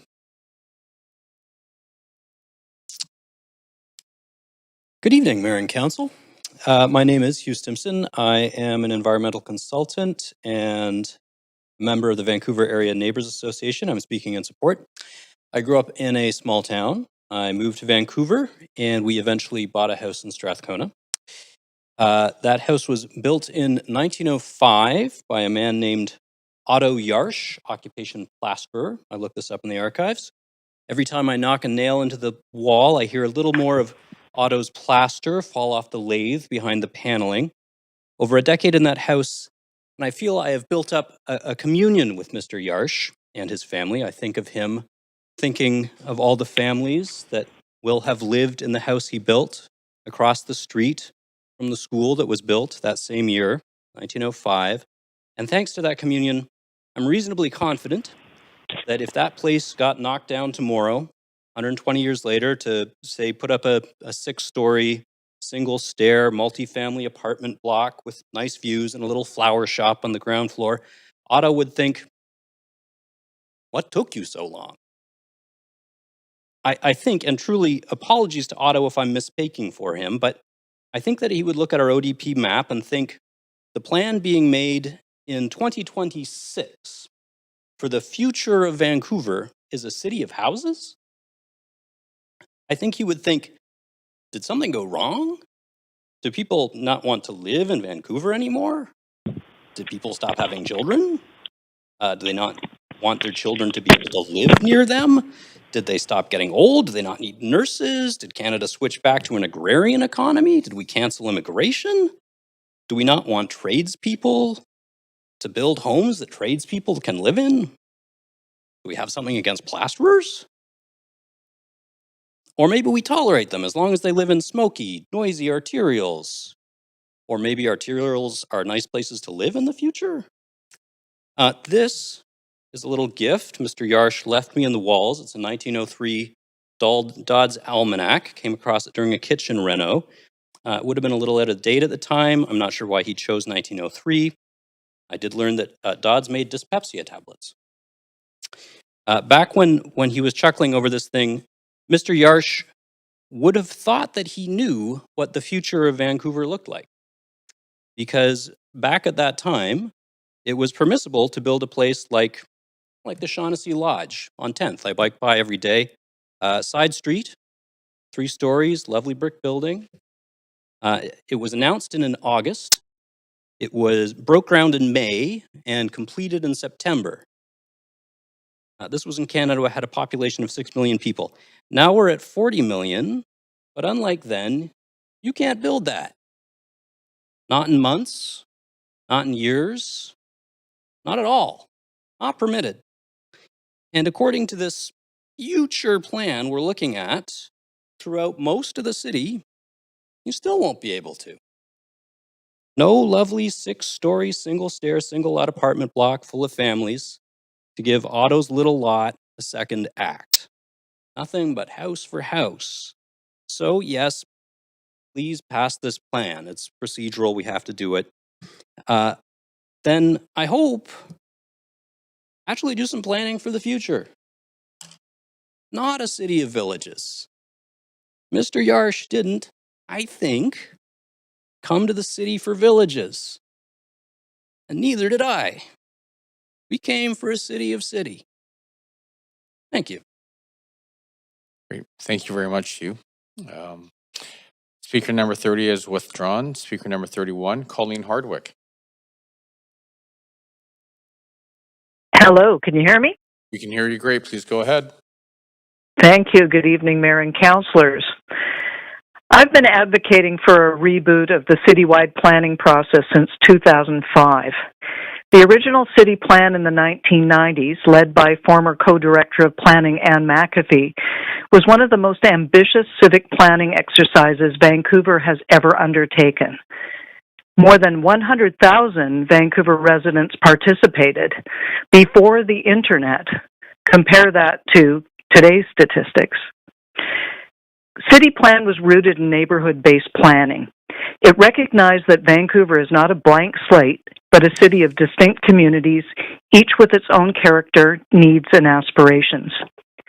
Over decades, planners and residents together developed neighborhood plans and community visions that carefully balanced housing, transportation, amenities, green space, economic activity, and affordability.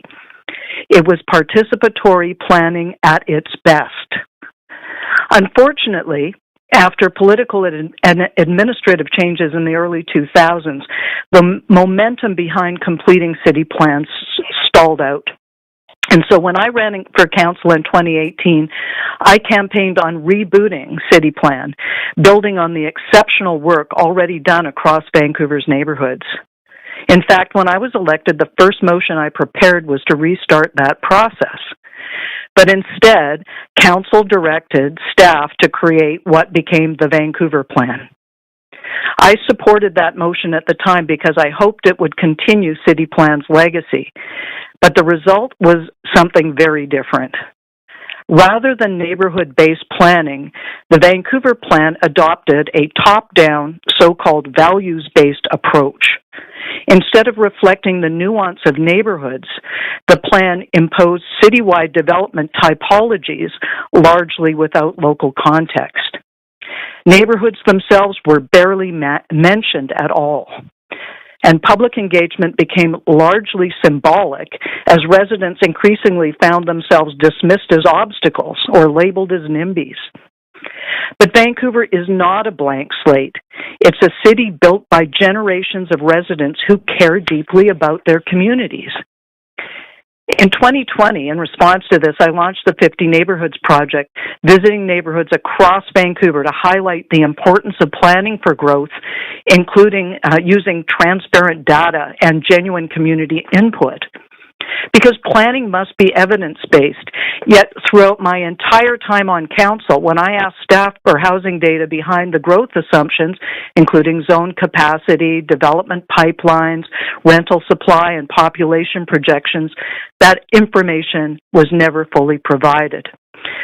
Without transparent data, planning becomes aspirational rather than analysis. Meanwhile, the city increasingly adopted the assumption that expanded development entitlements would solve the housing crisis. But simply increasing supply does not necessarily create the right housing for the right people at the right place. Planning should serve the public interest, not primarily the financial interests of the property development industry. The official development plan now before council stems directly from the Vancouver Plan framework approved in 2022, a framework developed without meaningful public participation. It continues to rely on the same flawed premise, expanding development entitlement in ways that inflate land values, displace residents, and fail to deliver affordable housing. Let me be clear.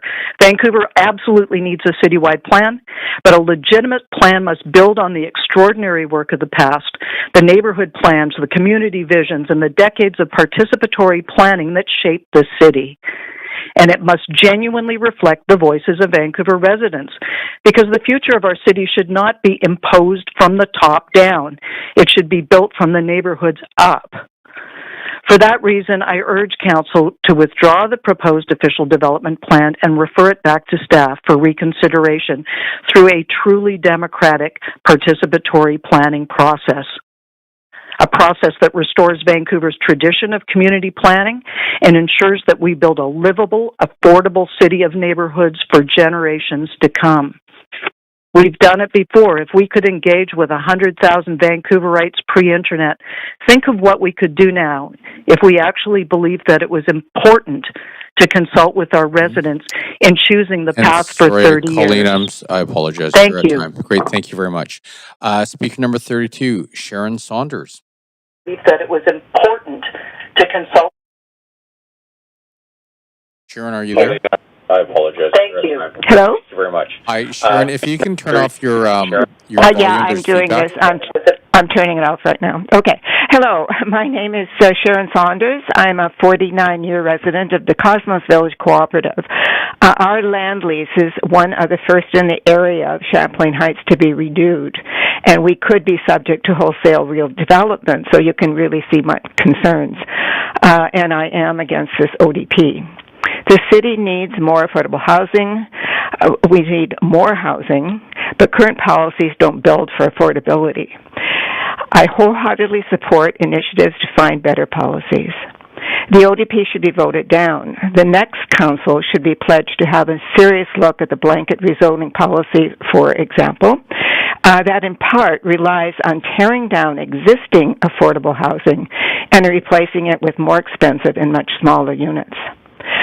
And I don't think that just supply and demand are the only factors that determine cost of housing and affordability. Champlain Heights is a family-oriented development with an extensive tree canopy creating a park-like setting. I'm not sure of the staff's intent to redevelop the area and the other sites identified for social housing. I draw your attention to a yellow memo that was just sent out and proposed that policy FG1.76 be changed. And sorry to get into the weeds here. They say remove the text that states that social housing sites can have up to 20 stories. And that's been our concern in terms of Champlain Heights. Staff is directed to report back with proposed improvements to the social housing or rental tenure program. That change does not give me any comfort. With the current council and current staff, I anticipate a tweaking of the social housing initiative that was turned down, and I bet we will not see a substantial change from what was rejected. Plans can change, and you can't be sure that agreements made would not be significantly reversed. Council policy and staff who implement these policies are vitally important. It's been stated repeatedly that community resources are very important to support increased density. But West Group is applying for yet another change to East Fraserland's ODP, asking for increased building heights. And still, there is no community center or schools or playing fields and just one daycare in the river districts. And I fear that Champlain Heights will, in the end, look more like the river district. One additional point. I'm working with co-ops in my neighborhood and throughout the city. We are organizing to assist each other in our dealings with the city and to influence land lease renewals and, more importantly, redevelopment and or preservation. We are sharing information and resources. I bring to your attention that co-ops are being forced to sign non-disclosure agreements with the city when they sign new leases, so we cannot share information. I ask that the council look at this requirement and allow co-ops to share their knowledge and experience. Thank you. Great, thank you very much. Our next speaker is number 33, Masood Sanai.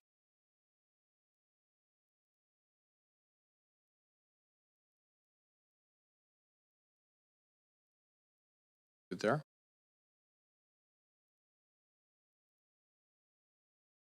Yeah, hello. Can you hear me now? We can hear you great. Please go ahead. Okay. Good evening, Mayor and Council. My name is Masood. I am a Vancouver resident and someone who cares deeply about the future of our city. I want to speak in support of the official development plan and the village concept because I believe it is a responsible step toward addressing Vancouver's biggest challenge, housing and livability for the next generation. Many people speaking tonight are worried about change. I understand that. Vancouver is a beautiful city, and we all want to protect what makes it special. But we must also be honest. The status quo is not working. Our children cannot afford to live here. Young families are leaving the city. Workers commute hours because they cannot find housing near their jobs. Doing nothing will not protect Vancouver. It will slowly turn it into a city only the wealthy can afford. This plan begins to address that reality. Growth is happening whether we plan for it or not. Some comments argue that population projections are uncertain or inflated, but Vancouver has been growing for decades and will continue to grow. If we do not plan for growth, the results will be worse. Unplanned development, speculation, and even higher prices. A citywide plan actually brings clarity and stability. It tells residents, builders, and investors where growth should happen and how it should happen. Planning growth is always better than reacting to it. The village concept strengthens communities. One concern raised is that density will destroy neighborhoods. In reality, the village concept does the opposite. Instead of forcing everyone to travel across the city, villages allow local shops, small businesses, daycare and services, community gathering spaces within walking distance for where people live. This creates more vibrant neighborhood, not less. Families should be able to live near schools, groceries, and parks without needing a car for every trip. More housing supply is necessary. Some critics say more housing will not improve affordability, but every credible economic study shows that when supply is limited, price rise.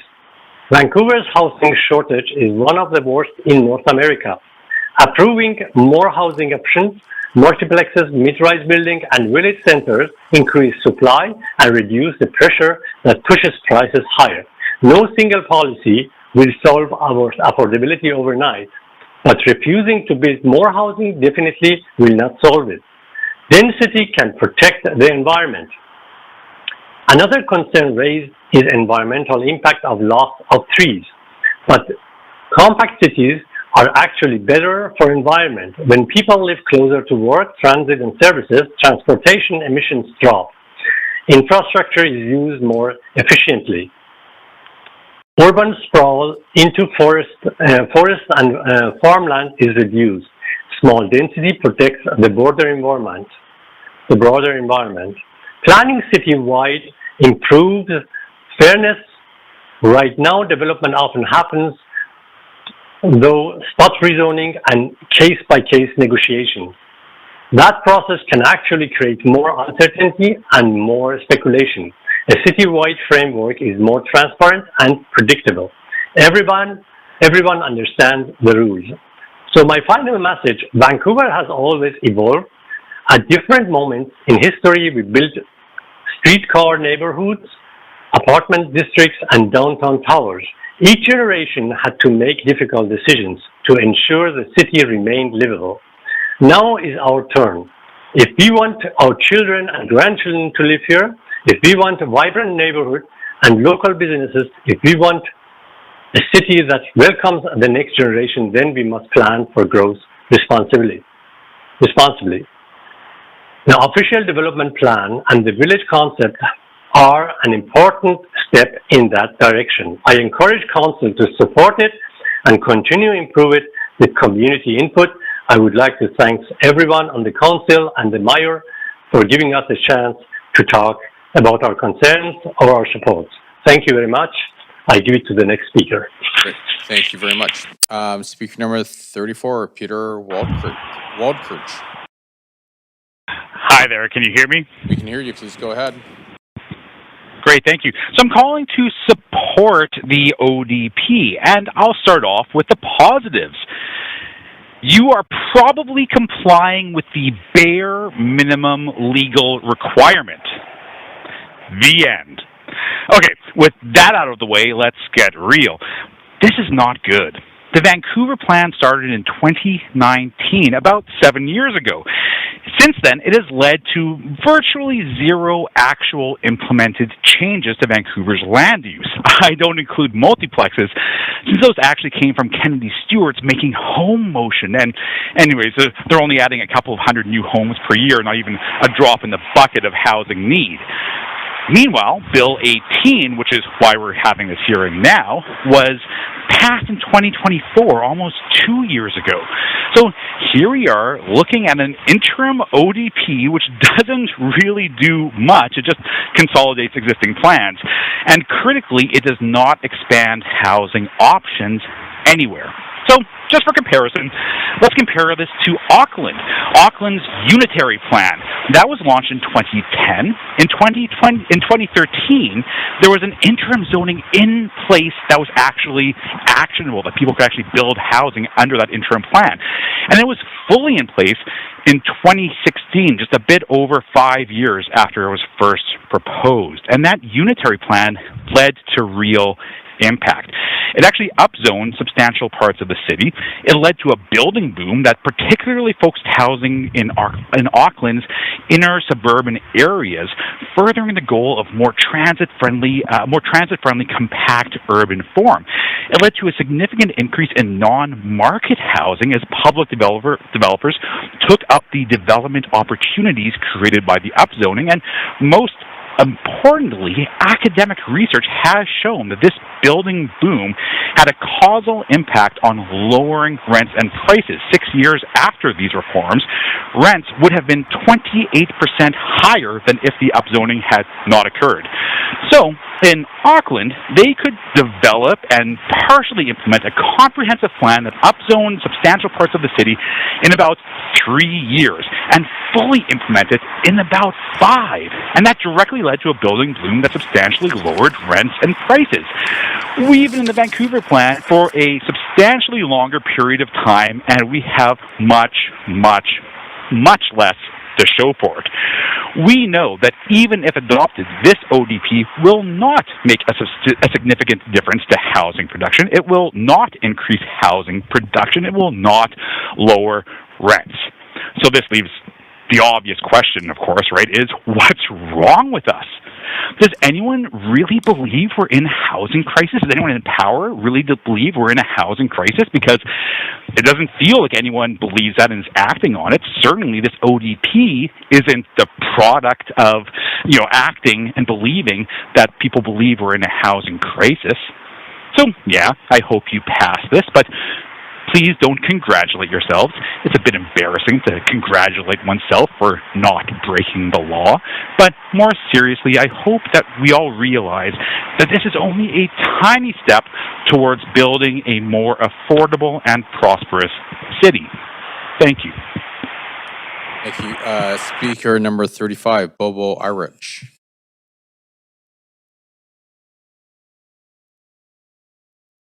Speaker 35 is not on the line. Okay. Speaker number 36, Luis Villegas. I have a presentation.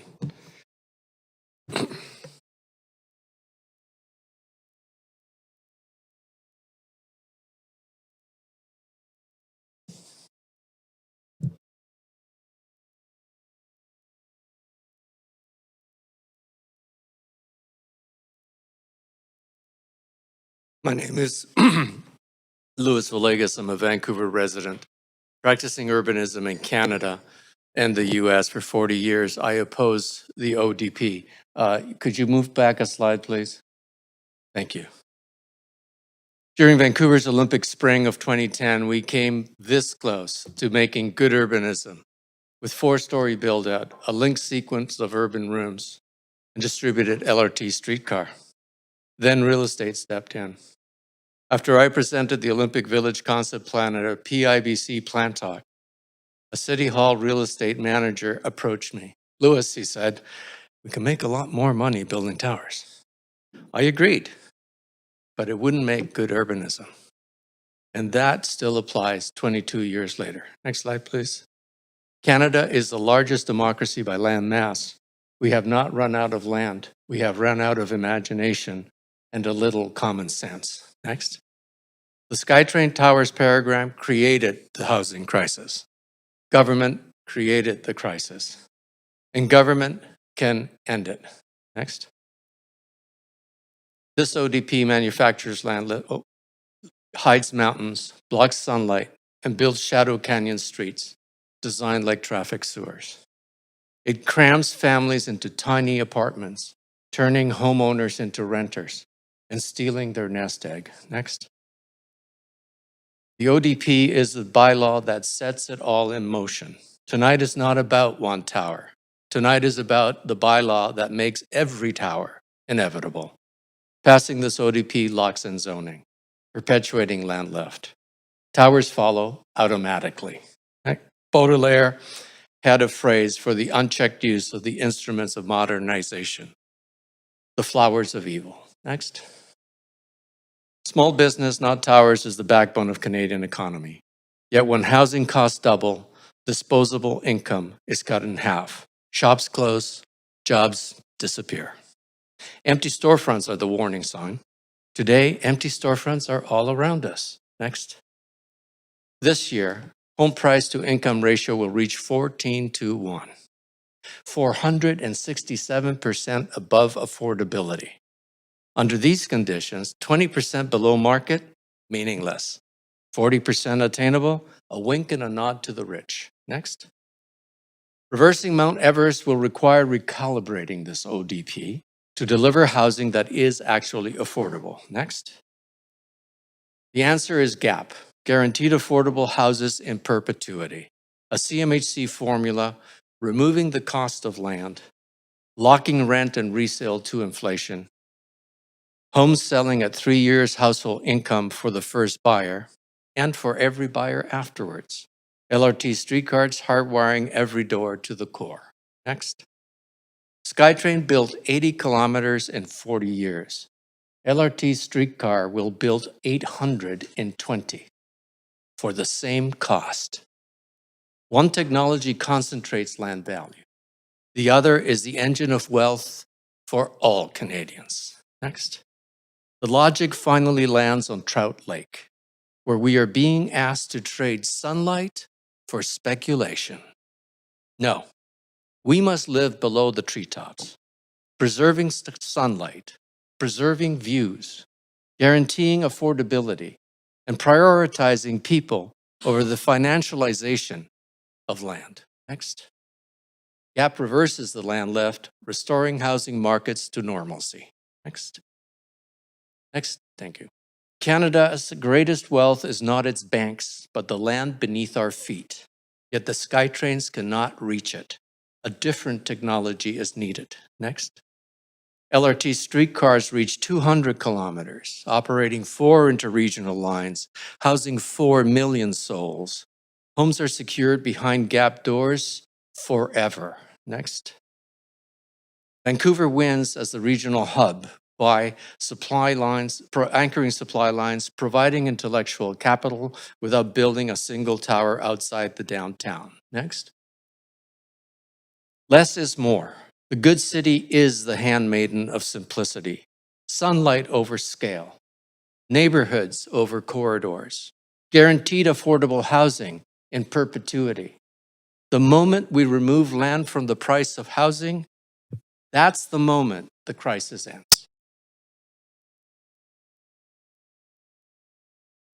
Thank you. Thank you. Speaker number 37, Stephen Bohaus. I am on the line, and can I have my presentation up? Yep. Okay. So, yes, hello, my name's Stephen Boas. I'm a renter, a Vancouver resident, and I oppose the ODP. Here I have a slide showing Champlain Heights open house, which was so sparsely attended there were more staff than residents. Next slide. And on the panels, there wasn't a lot of information, and essentially this was an information session. It was not really an open house or public feedback. I asked questions. I did not get the answers. I tried to follow up. I still didn't get the answers. So this is a staff plan. Staff directed staff to make the plan via a council report that staff wrote. Next slide. So in terms of the boards, this is an easy solution would actually be start with the existing zoning and codify it as an ODP, zoning 1-per-1 with the GLU, and you meet the legislative requirements, and you would not have to change anything, and it would be very, very straightforward. Next slide. So rental housing is one of the possible targets, and I'm very concerned as a renter that there isn't really a provision to preserve rental housing, and rental rights would be really going the same way as the entire Broadway plan for the entire city. So that's a very poor policy. In terms of the few information sessions we had, when you hear the word robust consultation, I think what one of the previous speakers said that it's not statistically relevant. It's not engagement. And this is a top-down approach that has been used for the last few years. It's a plan that Robert Moses would be proud of. It's a large departure from, let's say, 10, 15 years back with grassroots bottom-up planning, and you've created a huge amount of development entitlement here. I think that's really misinformation that suggests otherwise. Next slide. So that you should see a slide of the Broadway Plan 3D model that I created over the years to actually show kind of the development potential that you could in one section of the city. And I haven't seen planning do anything like this for the Vancouver ODP. I know you did this a long time ago for the West End Community Plan, and there is a 3D model that was shown at that time, and now everything is behind closed doors and you're not releasing the model. I think for transparency, people really need to see the kind of typologies that are being proposed for their neighborhoods, like I'm trying to do here for the Broadway Plan, to show what a build-out would look like. Next slide. This is a new rezoning sign in the Broadway Plan, and there's no specific design, there's no Q&A. In Shape Your City, send your comment to the rezoning planner, and then it's a black box. So you're going away from actually publishing plans in the DP process, publishing shadow diagrams in DP process, and all the decisions are being made in-house, away from public oversight. Next slide. You can see the site there with no information. Next slide. Here's an overview of this parts of Kitsilano, and Kitsilano will be essentially forever changed by the Broadway Plan, and very negative impacts on planners. Next slide. And here's another 3D view of just Kitsilano, and now I'm saying let's take a look at the entire city. I'm really concerned that with the release of the Auditor General's report on finances, that there were millions of dollars lost, if not tens or hundreds of millions of dollars lost in underpriced real estate sales. And it really, I didn't find any information on the ODP on what do you intend to do with transparency, because there aren't any anti-corruption measures in place. And once you take things behind closed doors, it's much easier to not be accountable. Next slide. There's a concern of public open spaces and things that are actually functioning as parks being shaded by high-rise towers. There's the issue of the sale of school lands that have been brought up, and that's essentially being enabled by this draft. Next slide. Another slide of what is kind of in the queue for Kitsilano, and now perhaps more of the city. Next slide. This is Mount Pleasant 1 rezoning that you've approved. Next slide. Consistent with an ODP, you can have a tower or all towers there on Main Street and shade everything. Next slide.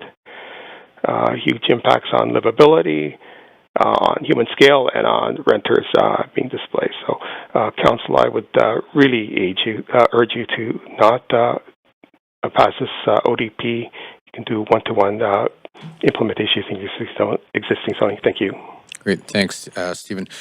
Speaker 38, Tanya Webking. Hi there, I'm here. Please go ahead. Yes, while we need to streamline the approval of development projects to address the lengthy and time-consuming process of development applications, we should always keep a lens on who we're prioritizing in our official development plan, and I ask you to reject this draft to solidify some areas of concern for renters. I have some grave concerns that this plan will prioritize excessive development without including affordability. As the city's definition of social housing doesn't include shelter rate housing, this plan will encourage developing what little affordable housing stock we still have, like the 3-level walk-ups that we're rapidly losing across the city. These units will be replaced with smaller, more expensive units. These older buildings are 30% cheaper than new construction, but that affordability rate increases for renters who've been living there for decades. This is why renter anxiety is a real thing, particularly as seniors and long-term residents are the most at risk of aging stock vulnerability. The tenant relocation protection policy isn't strong enough for us to rely on during mass displacement across the city. An explosion of development will lead to a spike in land value and mass displacement. As below market units are still unaffordable for many, I can't see how we can have thousands of low income renters seeking something affordable at the same time. The Broadway plan has given us stats on how the TRPP is functioning. Of displaced residents along the Broadway plan, depending on the building, 9% to 16% of displaced renters do not qualify for the TRPP protections. This plan cannot and should not proceed without vacancy control across the city. We need City Council to push the province to enact this protection because without it, land value across the city will balloon as speculation increases, and more renters will be displaced out of the city. Losing our community voice at public hearings gives way to concerns about transparency and accountability. Getting rid of public hearings mean that tenants lose an opportunity to talk about whether the TRPP is working for them, but the city also loses an opportunity to save more affordable buildings. Public hearings aren't just about what you're building, it's also about what you're taking away. In this case, affordable housing across the city. I have concerns that we're going to be lagging in keeping up with our growing need for parks, schools, and community centers, particularly as the city is currently experiencing a $500 million infrastructure gap that we don't have embedded measures of how to address that gap. I'm also really concerned about the protections of parks under the ODP, as although we have over 250 parks, only a portion of these enjoy permanent protection. We have approximately 90 designated green spaces that have no designated protections as permanent parks. Therefore, they are highly susceptible to development. Example of these spaces are Vanier Park, Crab Park, David Lamb Park, Charleston Park, and Creekside Park, to name a few. Notice that many of these unprotected green spaces are located on waterfront property. We need all green spaces in Vancouver to enjoy the same level of protections as parks. Otherwise, we're going to lose major public spaces like David Lamb Park to development, and we'll never get that land back, ever. In the past decade, Vancouver has experienced a continual loss of affordable housing. The shrinking low-rent stock is an acute problem for Vancouver, as units under $1,000 a month fell by 19% over the same time period. This means that units that we've been building in Vancouver have been unaffordable for 80% of the public. A 2023 report showed that only 1 in 100 rental units were affordable to the lowest 20% of income earners. To rectify this, we need inclusionary zoning across the city of a 20% social housing component that includes shelter rate housing. As the city has stated that they'd like to focus on building mixed economy neighborhoods, inclusionary zoning would make this possible. The city's definition of social housing should require shelter rate housing. I distinctly remember these ideas being passed along to staff during each and every urban Indigenous engagement session, yet I see no mention of these measures. There are components in here that are needed, but I'm asking you to reject this draft so that more detailed work can be done to protect renters, to protect Vancouver School Board properties, to ensure that infrastructure needs can be met, and to prevent land price escalation with increased density. We need to build our city with rental units that can attract families and workers that keep the city moving. Masi Cho, Haichka, hi hi. Thank you for listening. Great, thank you very much. Councillor Montague. Yeah, thanks, Mayor. I'm just looking at the time here. The speakers list isn't completely insurmountable, so curious as to what the appetite is. I'd like to maybe finish hearing from speakers and then defer questions to staff, debate, decision to, and I understand that because we know committee will be done before 5 o'clock tomorrow, that we could refer to tomorrow at 6. I don't know, that's debatable. I know the we can skip the first part for a sec. The second part, the date that was suggested would be Friday morning. Meeting reserve. Yeah. Sure. Do we have quorum? We would have quorum. Okay. So I'm proposing tomorrow at 6. I realize the reserve date is Friday. But again, I'll throw that out there and let you debate. Okay. Can we break it up in two parts, maybe? One, if we want to. Sure. So the motion I'll throw on the floor then is to finish hearing from speakers, and then refer questions to staff, debate decision for another date to be determined. Awesome. Councillor Kirby-Young. Yeah, can we, clarification, can we do that as two separate pieces, or can we sever that, Mayor, between the vote to extend tonight and the reconvening date for tomorrow? Yeah, we did that. So we're just going to be, like the first one's just on whether or not we finish speakers today. Okay, I'll support tomorrow for reconvening instead of Friday, but I'm not extending tonight personally. Okay. And Clerk, does it have to be unanimous on the extension? Okay, so we just need a majority. 2/3. Okay, Councillor Maloney. Thanks. I don't support continuing tonight to complete the speakers list, but I'm happy to pick it up again at 6 tomorrow.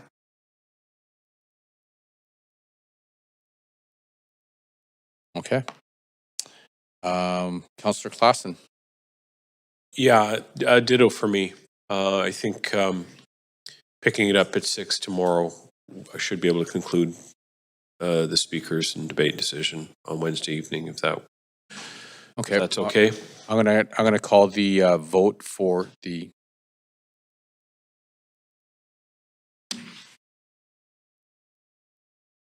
Yeah, we're severing. So this was just about extending tonight to hear the speakers. So I'm gonna bring that one, and we need a seconder. Okay. Great, thank you, Councillor Joe. Why don't we just show of hands? All in favor of extending the session to hear all the speakers, say aye. Aye. 1, 2, 3, 4, 5. I say aye as well, but there's 1, 2, 3. So we will not have all those opposed say nay. 1, 2. Nay. Nay. So that's 3. So that does not pass. Do you need one more, or were you too short? Let's go to recorded. Sorry. How many votes do you need to extend? Because Mayor, we have a point of procedure where this meeting will cease in 3 minutes, and we've already voted. We can't debate a vote. You have to reconsider it. Either we, and if we don't vote, We're just going to recorded vote, please. We already voted. Yes, can we just record them? Because we couldn't get a count. So basically, if everyone can vote how they voted before, that. So I voted for.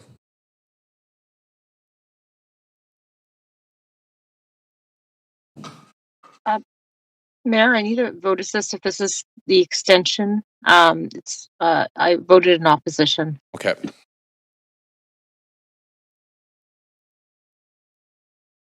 Okay, so that 1, 2, 3, 4, 5, 6. That fails. Okay, with Councillors Kirby-Young, Dominato, Orr, and Maloney in opposition. And just looking at the time, can we get a motion just to extend this meeting so we can deal with the reconvene date? Move? So moved. So that was Councillor Dominato, seconded by Councillor Montague. Great, thank you. Can I see? Oh, yes. Okay, any discussion? All in favor, say aye. Aye. All opposed? Great, that carries. Then, sorry, can we just take a 1 minute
Great. Councillor Montague?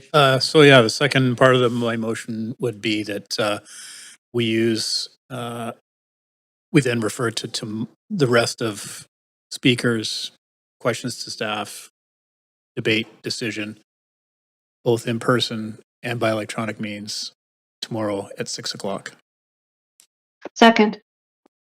Great. Any discussion? Seeing no one in the queue, I'm going to bring that to a vote. So we're going to do a recorded vote. Okay. So just so we're clear, tomorrow, 6 p.m. Mayor, I'll take a vote of this in favor, please. Great. Thank you, Councillor Dominato. Councillor Klassen.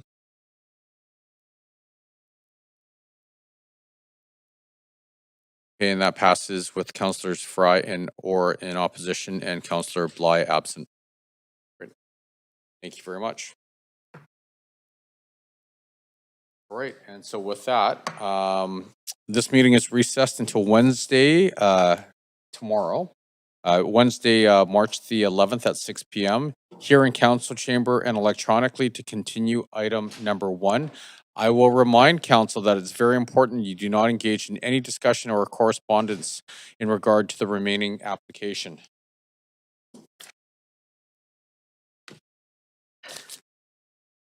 Good night.